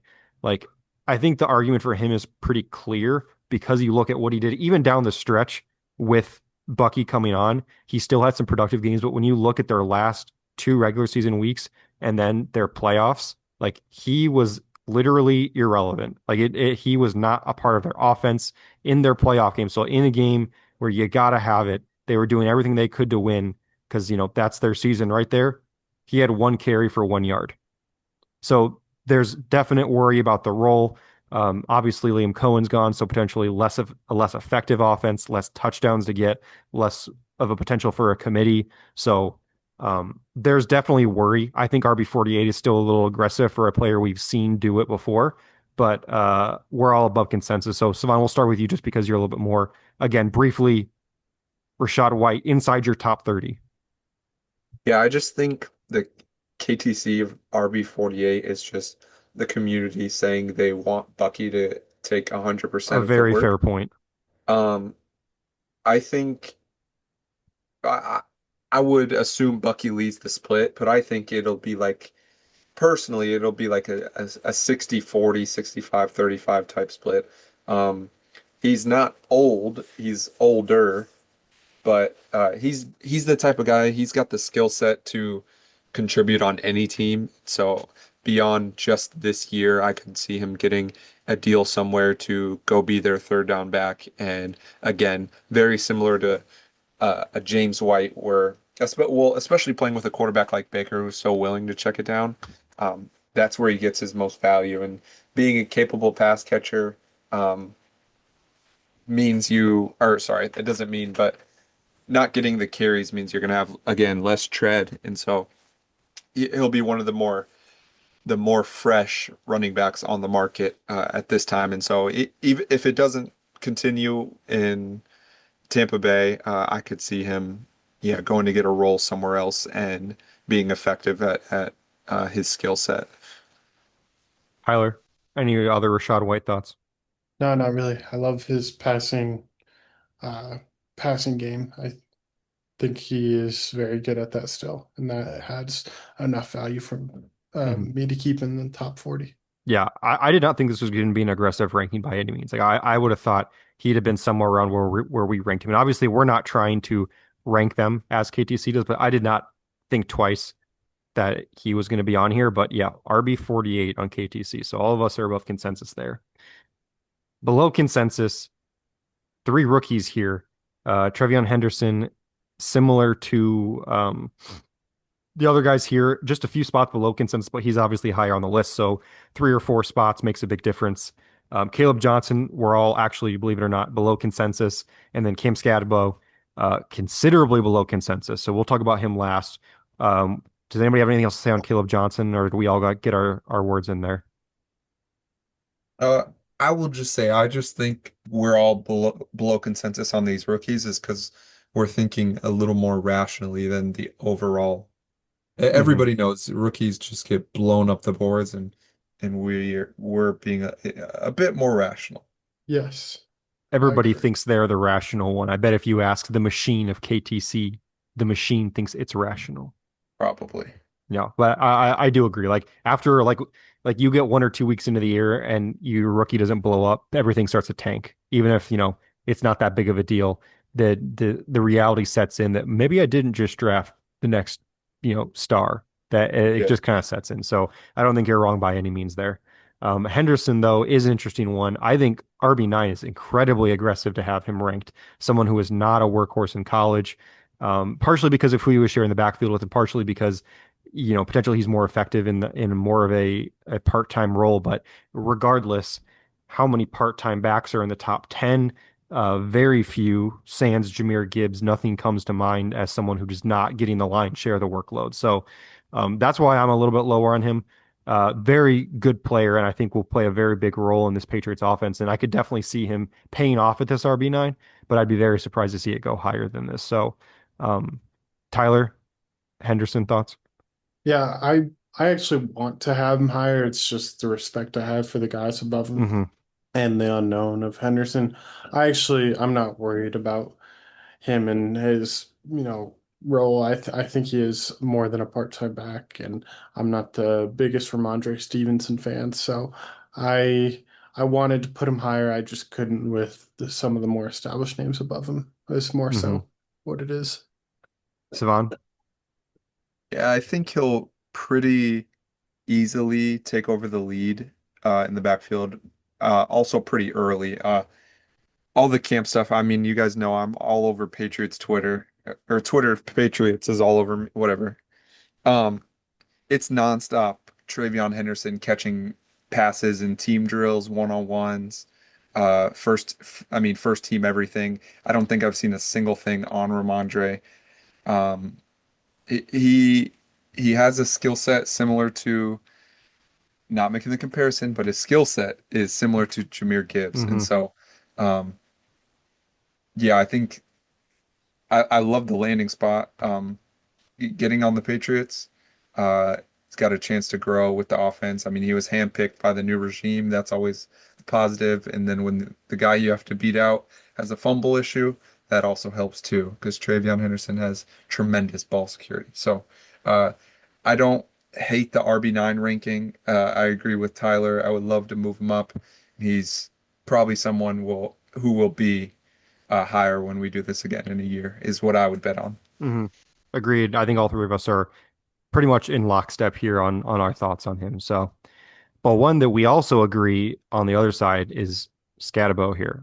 I think this is I don't want to say egregious, but a very aggressive ranking for a player who is a fourth round pick with a player who already broke out last year in a bad offense, but proved his worth.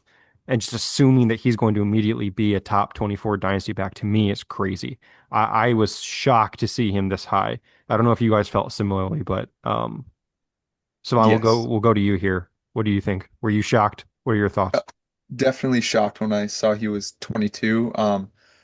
Again, people are just infatuated with rookies. I will be honest, I didn't know who Cam Skattebo was until the college football playoff game against Texas when he had like 40 touches and threw the ball, kick returns, all the whole nine. That's when I found out who he was. Uh, he's not an elite athlete by any means. He's a grinder type, and so I think by nature, coaches are going to want him on the field.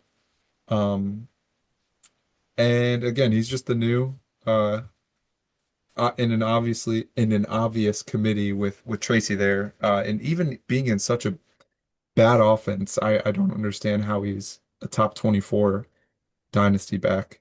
I will say I am slightly higher on the Giants offense. Like I think they could be like around the 20th best offense in football. Like I don't think they're going to be a bottom dwelling offense this year. But again, like you said, Tracy, a converted wide receiver. Scatabo also has a well-rounded skill set. Like he can catch passes, and he can run the ball. But Tracy's a converted wide receiver. So if he's going to have a specialty role, it's likely going to be as a receiver. So there's just a lot that there's not a clear division of skill sets here, like with Henderson and Ramondre, like you're you can clearly see the role that Henderson plays compared to Ramondre as a bigger back. That just doesn't happen here with Scatabo, and especially with him also being hurt early in camp now. And it's funny you say that too, because I was able to go to the Big 12 championship game because it was at the Cowboy Stadium down here in Dallas, and the game when they boat raced Iowa State, I had not heard of this guy. Like I'm not really a huge college football guy, and then he goes out there and he is just running all over these guys, and I'm like, who is this fella? And then I read more about him because he was a lot of stuff on Twitter, and then come draft season, I'm like, hey, I know that guy. That dude's awesome. And then now I think people think he's too awesome. Tyler? Yeah, I was just gonna say, I think people really hold on to that college football playoff game. Like that's one of those football games you're gonna see highlights of in a few years and on Twitter, and people are just gonna be like, remember that one time Bo or Cam Scatterbo ran all over Texas type games. So I I don't know. I think that's yes, I Yeah, agree. He's overhyped just because people love what he did yeah. as legitimately Arizona State's whole offense. Yeah, like if you think about like if he comes out and gets like 7 or 8 touches in the first 2 weeks, like this ranking's going to tank, like and probably almost to an overreactionary level. But yeah, this was a crazy. This was probably this and Rashad White were probably the two craziest KTC rankings I've seen between quarterback and running back that we've done so far. Like I was just shocked. Yeah, definitely. Now to either the most fun or the least fun part. Definitely the part that's easiest to come back to a year from now, but we've got our tiered top 40 rankings here, just like we did last week. Ranks 1 through 10. We all have the same top two tier, but I think it's notable that Tyler has Bijan at number one, while Cevan and I have Jahmyr Gibbs at number one. And KTC actually agrees with Tyler. It has Robinson one. That felt weird to call him Robinson. That had Bijan one and Jahmyr, Bajan. sorry, Gibbs two. So Tyler, we'll just check with you real quick. Why did you pick Gibbs to be second of the duo here?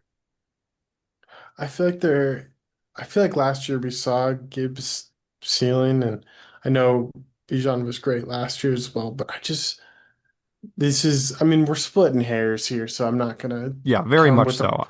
But come with again, like when you're at one and like no one's going to ask why you had 25 and yeah. 26th, but like in a 1-2 when no one's arguing that they should be one or two, I just thought it was noteworthy because you did have them flip from Savan Oh and I. yeah. I think the biggest thing I can point to is the coaching changes in Detroit. I think that's one of the biggest question marks is what that offense will be this year. And so Bijan coming in with the same coaching staff as last year and Penix, starting off the year this year, I think is what puts Bijan up there above Gibbs for me. I think Bijan can win a rushing title in his future. Whereas I don't know if Jahmyr Gibbs can do that. So that's why I have Bijan up there. Do you get bonus points for winning a rushing title in fantasy? No. Okay, I just want to make sure. Savan, I outside of your nepotism for Jahmyr Gibbs, um, I have some strong thoughts. Maybe a hot take. We'll see, but I'll kick it to you first. Again, just quickly, Gibbs over Robinson. Why is that? Um, well, to touch on what Tyler said, the dismissal of, I guess it wasn't dismissal, the departure of Ben Johnson. To me, the way I'm looking at that is it's almost like with a new coaching staff, you're forced to have to use Jameer more. Um, that's how I see it. As far as Bijan versus Gibbs, um, it's it's just to pick your flavor. I'm obviously going to side with my guy. There is no wrong answer here. Um, the big thing is consensusly everybody has them one and two, no matter the order. Hmm. And in my opinion, they're the only two that belong in this tier. I don't think you can make a case for anybody else to be Hmm. in this tier at this Jam- point. Yeah, but I like if you gave the workload that Bijan gets to Gibbs, like you're looking at CMC levels of fantasy production, like almost unmatched. Like my hot take here, like I would argue that I think Gibbs is the most explosive playmaker in the NFL since prime Tyreek Hill.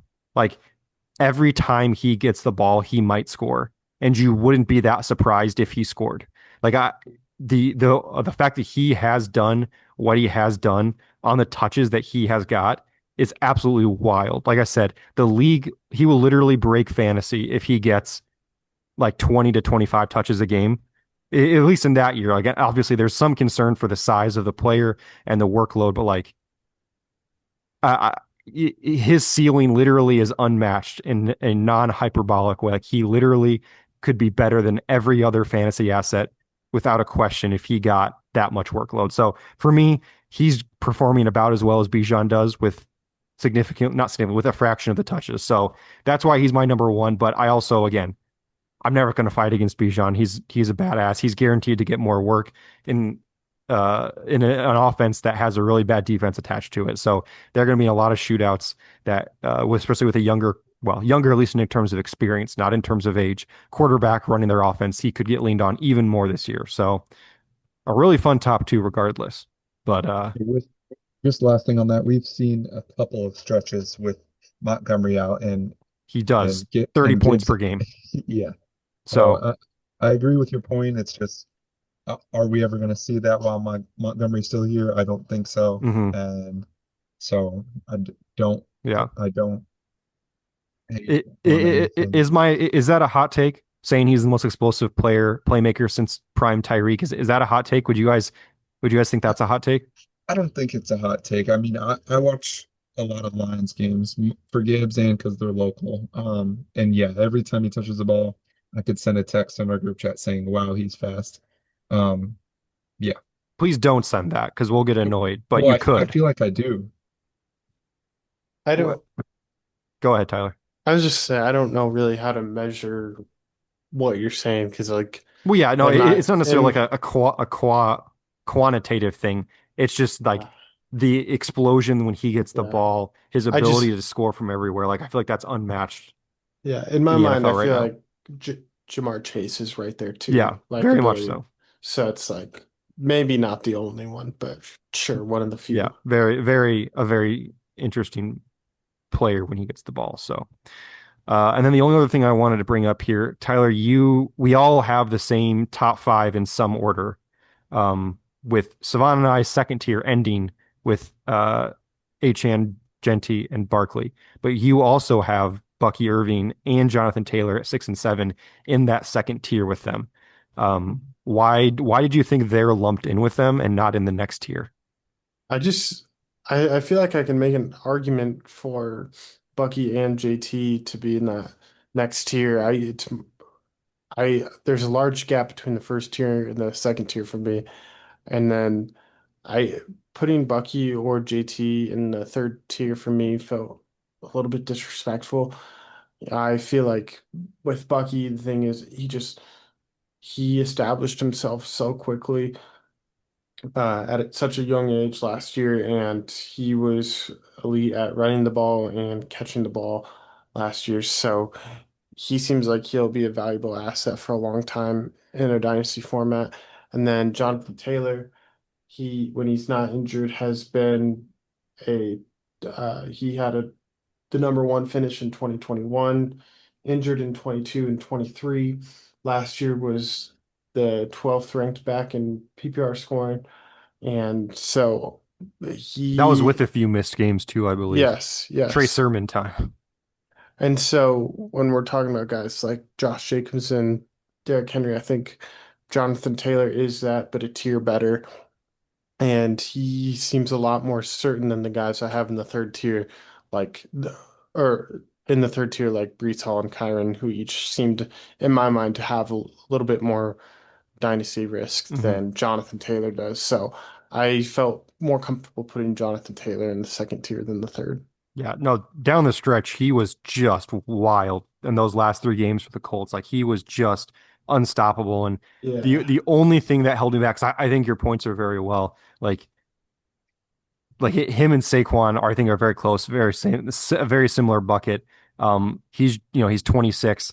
I very much debated putting him in that tier with Saquon. I did not debate putting Bucky in there, but I did debate putting Taylor, but I just got held a little bit back.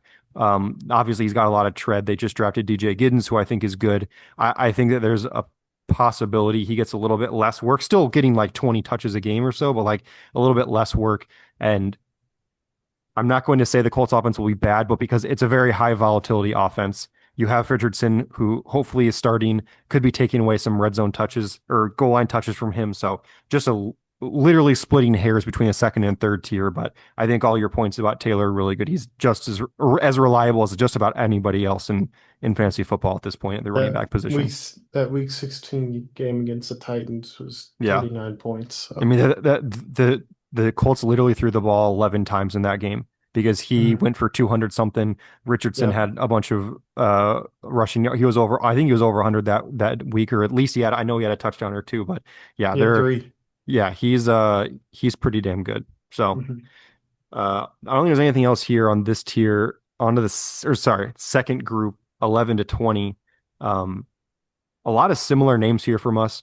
Obviously, we talked about Travis Etienne for Cevan. He's notably ahead of Tyler and I on this tier. But really, again, generally a lot of the same names. We see Henry and McCaffrey pop up for most of us.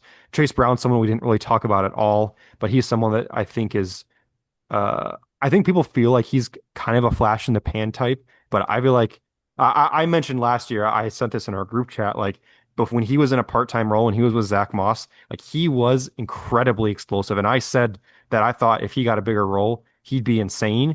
But when he got that bigger role, he really lost that explosiveness. He just couldn't handle all those touches and still be as explosive. But in the Bengals offense, the way they were last year, like so many touches available, they scored a ton of points. And by the end of the year, he was getting like 95+% of the touches. Like he was just an animal. But I do worry about not the competition, but can he continue to sustain that? Will the Bengals offense continue to be as good as it was? And Cevan has him a tier below in tier four compared to Tyler and I. So Cevan, do you have any Chase Brown thoughts here on why you have him in not the same tier as Tyler and I? Um,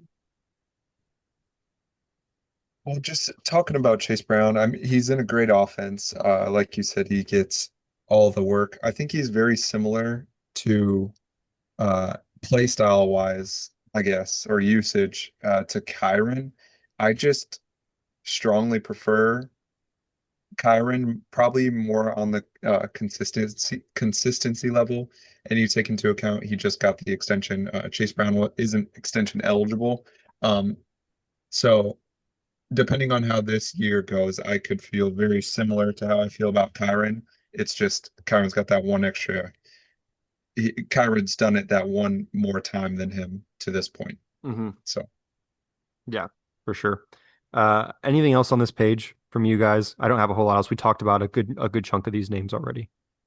Uh, Only one more we didn't I want to bring up real quick is Chuba, who I know you have, The GOAT. but he's like the perfect RB2 to have. So like I feel like that's why we didn't talk about him. I mean, he's Pretty easy to rank. We have him at 17 or 18, 17, 18 here for us. yeah. So Doesn't feel like he has a good floor, but his ceiling's not super, super high, but his role's safe. Just signing an extension and Jonathan Brooks being injured and yeah. yeah, I'm a big fan of Chuba. I worry about his receiving work. He got some of it last year, but when they got into negative game scripts, he basically just got eliminated from the game plan. And I'm not a huge fan of guys who don't really have a receiving acumen, but he doesn't. But I think the Panthers are going to be better this year. I saw on Twitter this week they have the most money spent in all of football on their offensive line, while the defense is still really bad. So this could be a shootouts. This could, hopefully less negative game scripts where they're still running the ball.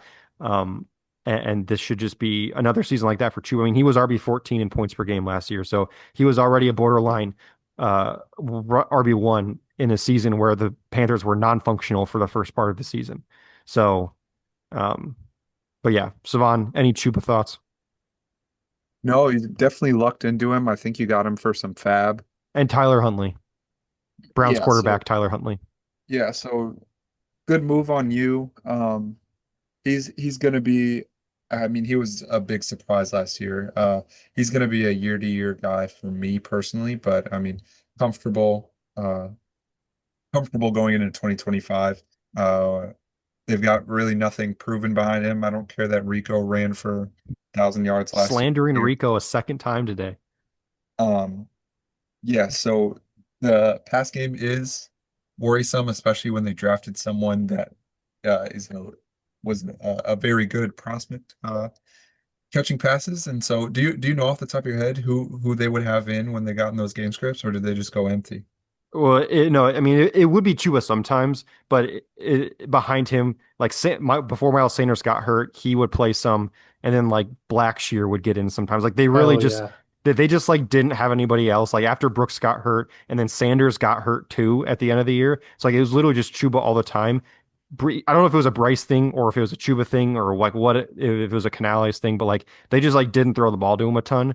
And when they did, it was not a very inspiring thing. It was very much a like he's standing there. There's nobody else open. I'm going to dump it down to him so he can catch it for 3 yards and then get hit. Like it was not a Gotcha. lot of like, let's screen something up for him. Let's put him on a linebacker and let him win a route. Like it was very much like a last resort check down as opposed to scheming up touches for him. So Yeah, definitely a solid RB2 though to have. mhm. Nothing to definitely, worry about. definitely someone I feel confident having in my RB2 spot, especially when I feel confident that I've got an RB1 and Kenneth Walker in my other slot. So, you know, Yep. it's a pretty good running back room, I'd say. 21 to 30, very similar names, kind of again, kind of a group of win now players with some names like Pollard, Mixon, who we did not really adjust for his injury right now because we just don't know what's going on. James Conner, Aaron Jones, David Montgomery, and then for Cevan doesn't, but Tyler, or actually, Tyler has Tyrone Tracy really right here. I have Tyrone Tracy just outside this group, and then some younger guys like Caleb Johnson, Isaiah Pacheco, whatever's kind of your flavor here, but a lot of similar names. Was there anybody else on here that we didn't talk about that you guys wanted to touch on? Can I jump in real quick? Yes, Yeah, sorry. I guess you invited me to. I yes, didn't know please if you. do. Uh, Quinshon Judkins is not on our rankings. Yes, thank you. Um, in any tier. So Yeah, we just just don't know because, what's going on there, so we just didn't touch it. yeah, Let it just if be. anyone was watching this and they're like, "Where's Quinshon Judkins?" He's not ranked anywhere. So, Jerome Ford to the moon. um, okay. I'm Was that all noticing. you? Well, I was just gonna mention that because, yeah, yeah. Go. If you got something, go for it, Savon. Yeah. I think did you guys have Chimera in the tier before? Yes. Okay. Yeah, I had him at 19. Tyler has him at 18. It was like you had him a little bit behind us at 22. Yeah. I think Chimera, he's good for I think we're running to the end here, but I think he is locked in. Probably like a mid RB2 to high end RB2 maybe. He's only had Um, one RB2 season in his whole career, buddy. I know, but that offense is going to be putrid this year. But Spencer Rattler the, time. yes, it is. The thing with him though is he's going to catch 80 balls, and so that's going to always keep him relevant until it's not. New regime, they could start to want to maybe not phase him out, but maybe more or less get some other guys in. Um, I could even see him being dealt at some point this season. So Hmm. he's interesting. I would be fine starting him at RB2 this year. Um, other than that, that blue tier that we have, I think that's a very solid tier. I think I'd be comfortable starting anybody. I do have to Switch. say, it feels like Rashad White feels out of place in that tier for you right now. Like if you look Yeah. at the guys who are older, but you know you're getting production out of, I don't think it's a guarantee we ever get production out of Rashad White again. Even if we all like him and think there is potential, like you know you're getting production out of James Conner and obviously injury pending, but Mixon, Brian Robinson, even like you feel better about that. Do you Hmm. think Rashad White should be lower now that we kind of look at it again? No, because it will, for example, like I have him right next to Aaron Jones, who I'd be fine starting this year. The difference is there's a 5 year age gap. And then with Connor, there's 3 years, 2 years with Pollard, 2 years with Mixon. So age kind of plays a factor in that with White specifically, um, for me, if that makes sense. Hmm. Yeah. That's fair. This is where you can see for me, I have Travis Etienne here at 30, and I do not believe we've seen Etienne on Tyler's list as the resident Tank Bigsby fan. No, you haven't. Also, that, by the way, I feel like that tier should just be known as my tier, considering I have DeAndre Swift, Mixon, and Connor. I know the tiers are different for us three, but we all three have those three in the same Hmm. tier. So it's like I have a monopoly more or less. So that's pretty impressive on my end, if you ask me. I I would love heard to have a monopoly on the fifth tier of running backs too. I was gonna say I heard you have five top 40 running Yeah, backs. That's right. that's Real true. quick, DeAndre Swift was like runner up for hardest to rank for me, just because he's kind of mid to bad as a runner, but I really don't know who in Chicago is taking carries from him, so he was someone who I had difficulties ranking. I have an update for you on that. Oh boy. Oh, Officially picked a side for which backup to target late. It mm, is it is Monangai. He's wow. the he's the only one getting first team like real running reps. Roshan is exclusively short yardage and goal line. Okay. You heard it Well, here first, folks. yeah. Tyson Bagent to the Steelers, Kyle Monangai to the moon. He will be this year's Jamal Murray. Or Jamal Uh, not Murray, Jamal whoa. Murray. We're crossing sports now.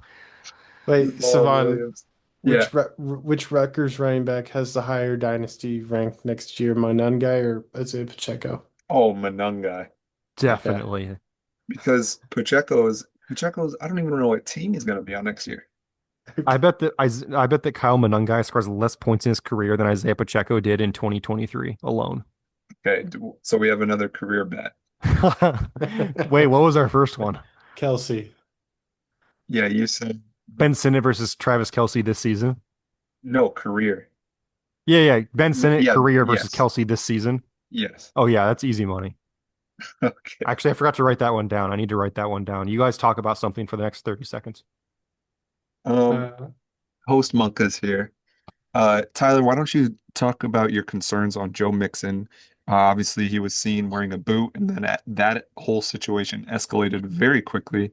It seems to be a little bit of carryover from the hip drop is tackle on from TJ Edwards in the Bears week 2 of last season. So I just think talk me it's through your feelings. I think it's a little bit precautionary on his part and the Texans part. If he's out of it week one, I will be a lot less worried. But if it carries into the season, then that is cause for concern. I'm sorry. So you were all flipping shit about Oh Kenneth my Walker gosh. getting 3 rest days, but now you're not worried about Joe Mixon in a See, freaking boot still?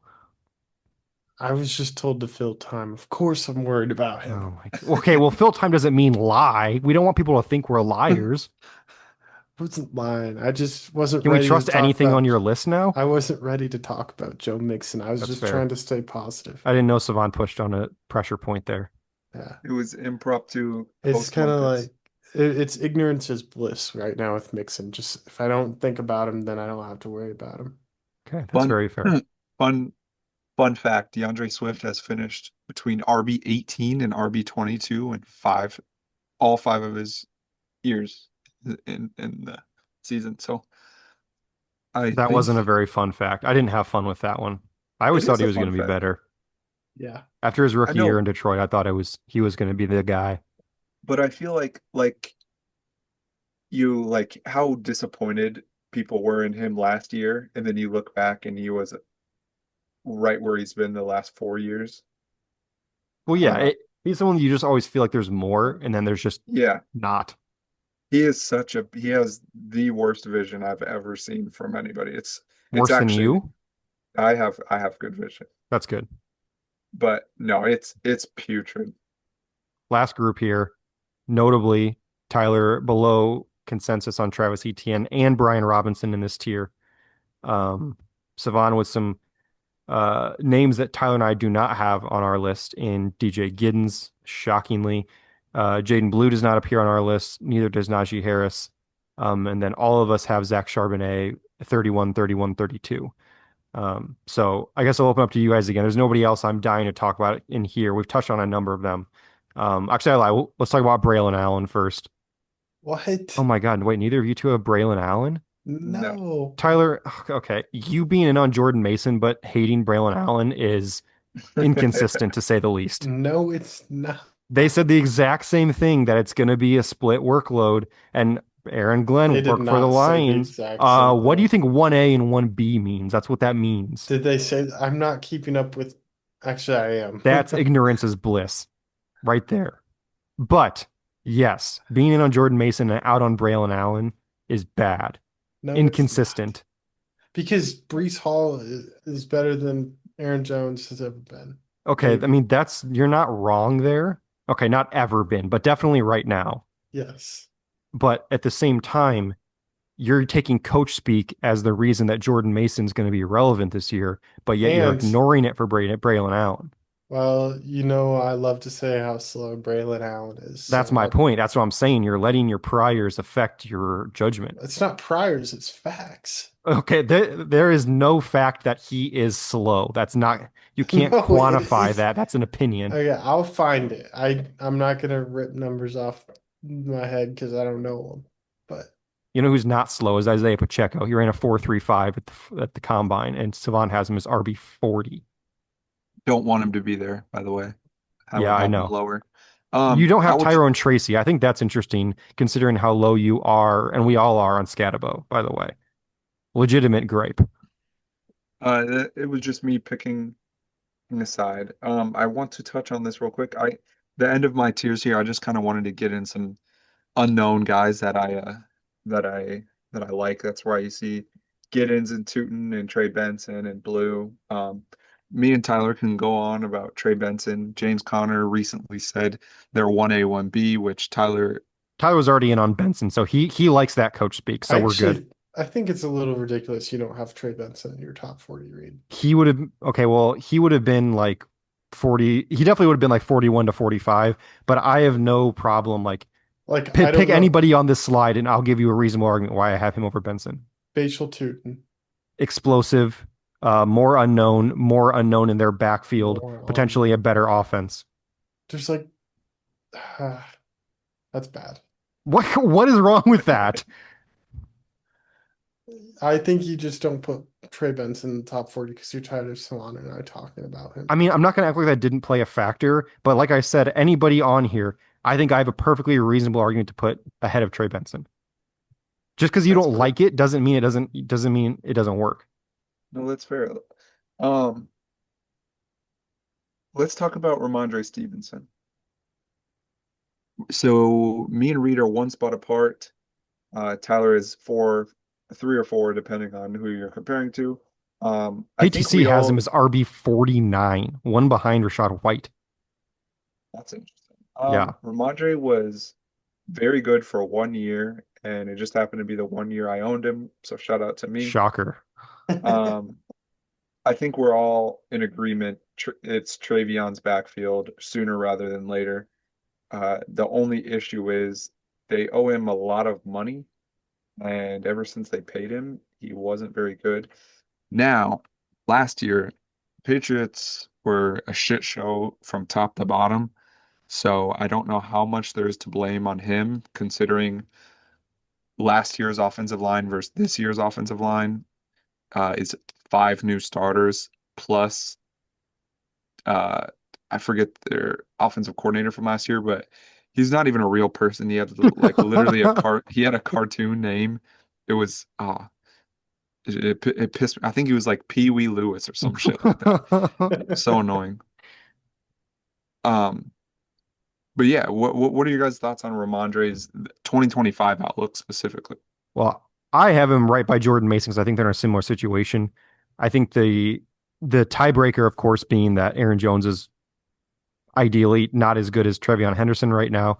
So there's a better chance for Mason to get work. But I also think that the um, Patriots offense, sorry, let me rephrase that. I broke the tie because I think the Vikings offense will be better than the Patriots. Not really a shocker there, but it was close because I don't think Aaron Jones is as good as Trevion Henderson. So they're right next to each other, kind of in the same situation where I think they're both going to hold a short yardage roll. Stevenson has money. Mason just got traded for, so there's some capital invested into them on the team. So I think they're in a very similar spot. I was very surprised Ramondre was as low as he was on KTC, but I think there's definitely a role for him still to play with the Patriots offense. Yeah, I would credit the Tyler, I'll let you jump in if you want, but I would credit the KTC ranking more to fatigue than anything. It's just people are always infatuated with new and any chance You mean you you're have. infatuated with new? We can call it like it is. Well, what was I going to say? Any chance you have to knock mid down, it seems like people do. And Ramondre is mid, to be fair. So, and he's also known at this point, and with not much ceiling, in my opinion, anymore. There is a world where there is somewhat some renaissance of a floor. Don't know if that's the right word. Renaissance is not the word you're looking for. Reminiscence, resemblance. Yeah, there you go. Resemblance sounds right. It's not Renaissance. Okay, Tyler, Ramondre thoughts? Anything fun? No, I think he's really boring, quite honestly. Well, exactly. sometimes when you've got a running back that might only play 14 or 15 games, you need a boring guy to play 3 or 4 games a year, you know? Like Jerome Ford. Exactly like Jerome Ford. By the way, we're recording this on Tuesday. I just picked up Jerome Ford. Do you guys want to do some trade talk on Jerome Ford and Keenan Allen? If you really feel like you need to. I was simply asking if we wanted to talk about it because usually we open the pod with a blockbuster like that, but we didn't even talk about it. Keenan Allen just signed with the Chargers like an hour before we started recording.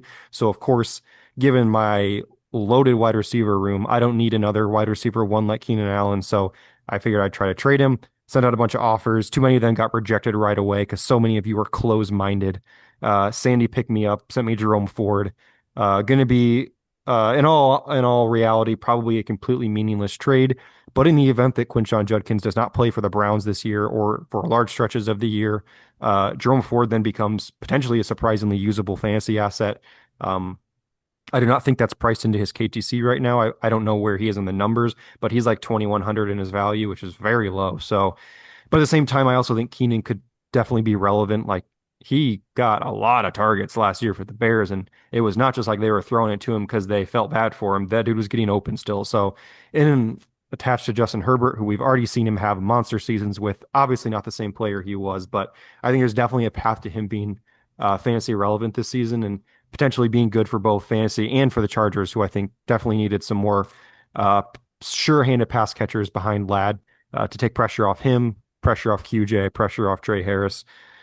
Cevan talking about Keandre Lambert Smith, but at the same time, I think it's a perfectly fine trade and a trade that I needed pretty badly to pick up at least some running back depth since they're not letting Isaiah Davis take over Breece Hall right now in the Jets backfield.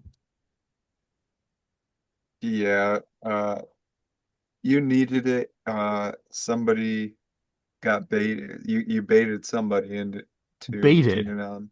He had Yeah, I mean this. 120 targets last year. I'm not trading him Keandre Yeah, I Lambert know. Smith And for now a he's piece. going into an offense that's gonna throw the ball 150 less times than the offense he was just in. So, I mean, he does. Uh, Yes, yes. The answer is how yes. many times did the Bears throw the ball last year? Just under 600, How many times did Herbert throw the ball last year? like just under 400 or Let's around let's 400. look. Let's look. Justin Herbert last season had 500 pass attempts. So you think he's going to attempt 50 less passes than he did last year Well, when they How many did Caleb have? Maybe I'm I tripping. believe he was just over 600 if I remember correctly, but let me look. So 504 for Herbert. Caleb had 562. Do you regret that statement yet? Nah. 150 less time. So the Chargers are going to throw the ball 410 times this year. Anyways, How many time, how many pass attempts do you think Jalen Hurts had last year? 206. He had 361. So if they pass the ball at the lowest rate in all of football with alien arm Justin Herbert, then they might reach the passing rate that the Eagles did last year, which is historically low and had a 2,000-yard rusher. Okay, moral of the story is you needed the trade more than Sandy did. Um, Sandy Well, if you're Sandy out on Deontay has Johnson, Keenan Allen could be in for him. Sandy Jamari Thrash. has Don't you Sandy Jamari Thrash has me. Sandy has who's his running backs? He has David Montgomery and Bijan. Bijan, and that's it. Bijan. So, um, yeah, Well, he did Sandy. have Odell for a good portion of last year, so he must not be hurting for wide receivers. No, he's cooked. I mean, he already O- had no running backs, and now he Odell has or one Sandy? less. Sandy. What do you mean? He has the Texans starting running back Nick Chubb still. Who gives a shoot? I don't know. Who Tyler has could Woody use him. Marks? That's what I want to Cam know. Thorne does. Might be starting against me in week 1.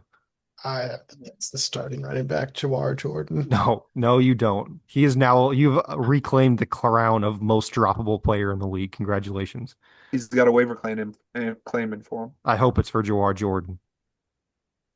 No, yes, that's what I said. Oh, he was on Ian's team previously. No wonder Tyler picked him up. Who? Oh my, Jawar Jordan. Was he actually? oh Yeah. my God, you Ian knew this. Ian was on his, it was like he was probably on his taxi squad all of last year because he got picked up in August and dropped in February. I Yeah, didn't even don't see don't play dumb, Tyler. You knew Fucking he was Slurp King insane. strikes again. that. Sloppy seconds. Okay, we've talked way too long on this pod. We're gonna end this. We're gonna cauterize this thing before anything else gets said. We'll see you next week for some Jamari Thrash talk, our wide receiver top 40 dynasty rankings. Hopefully, our spiciest one yet. And we'll see you next week.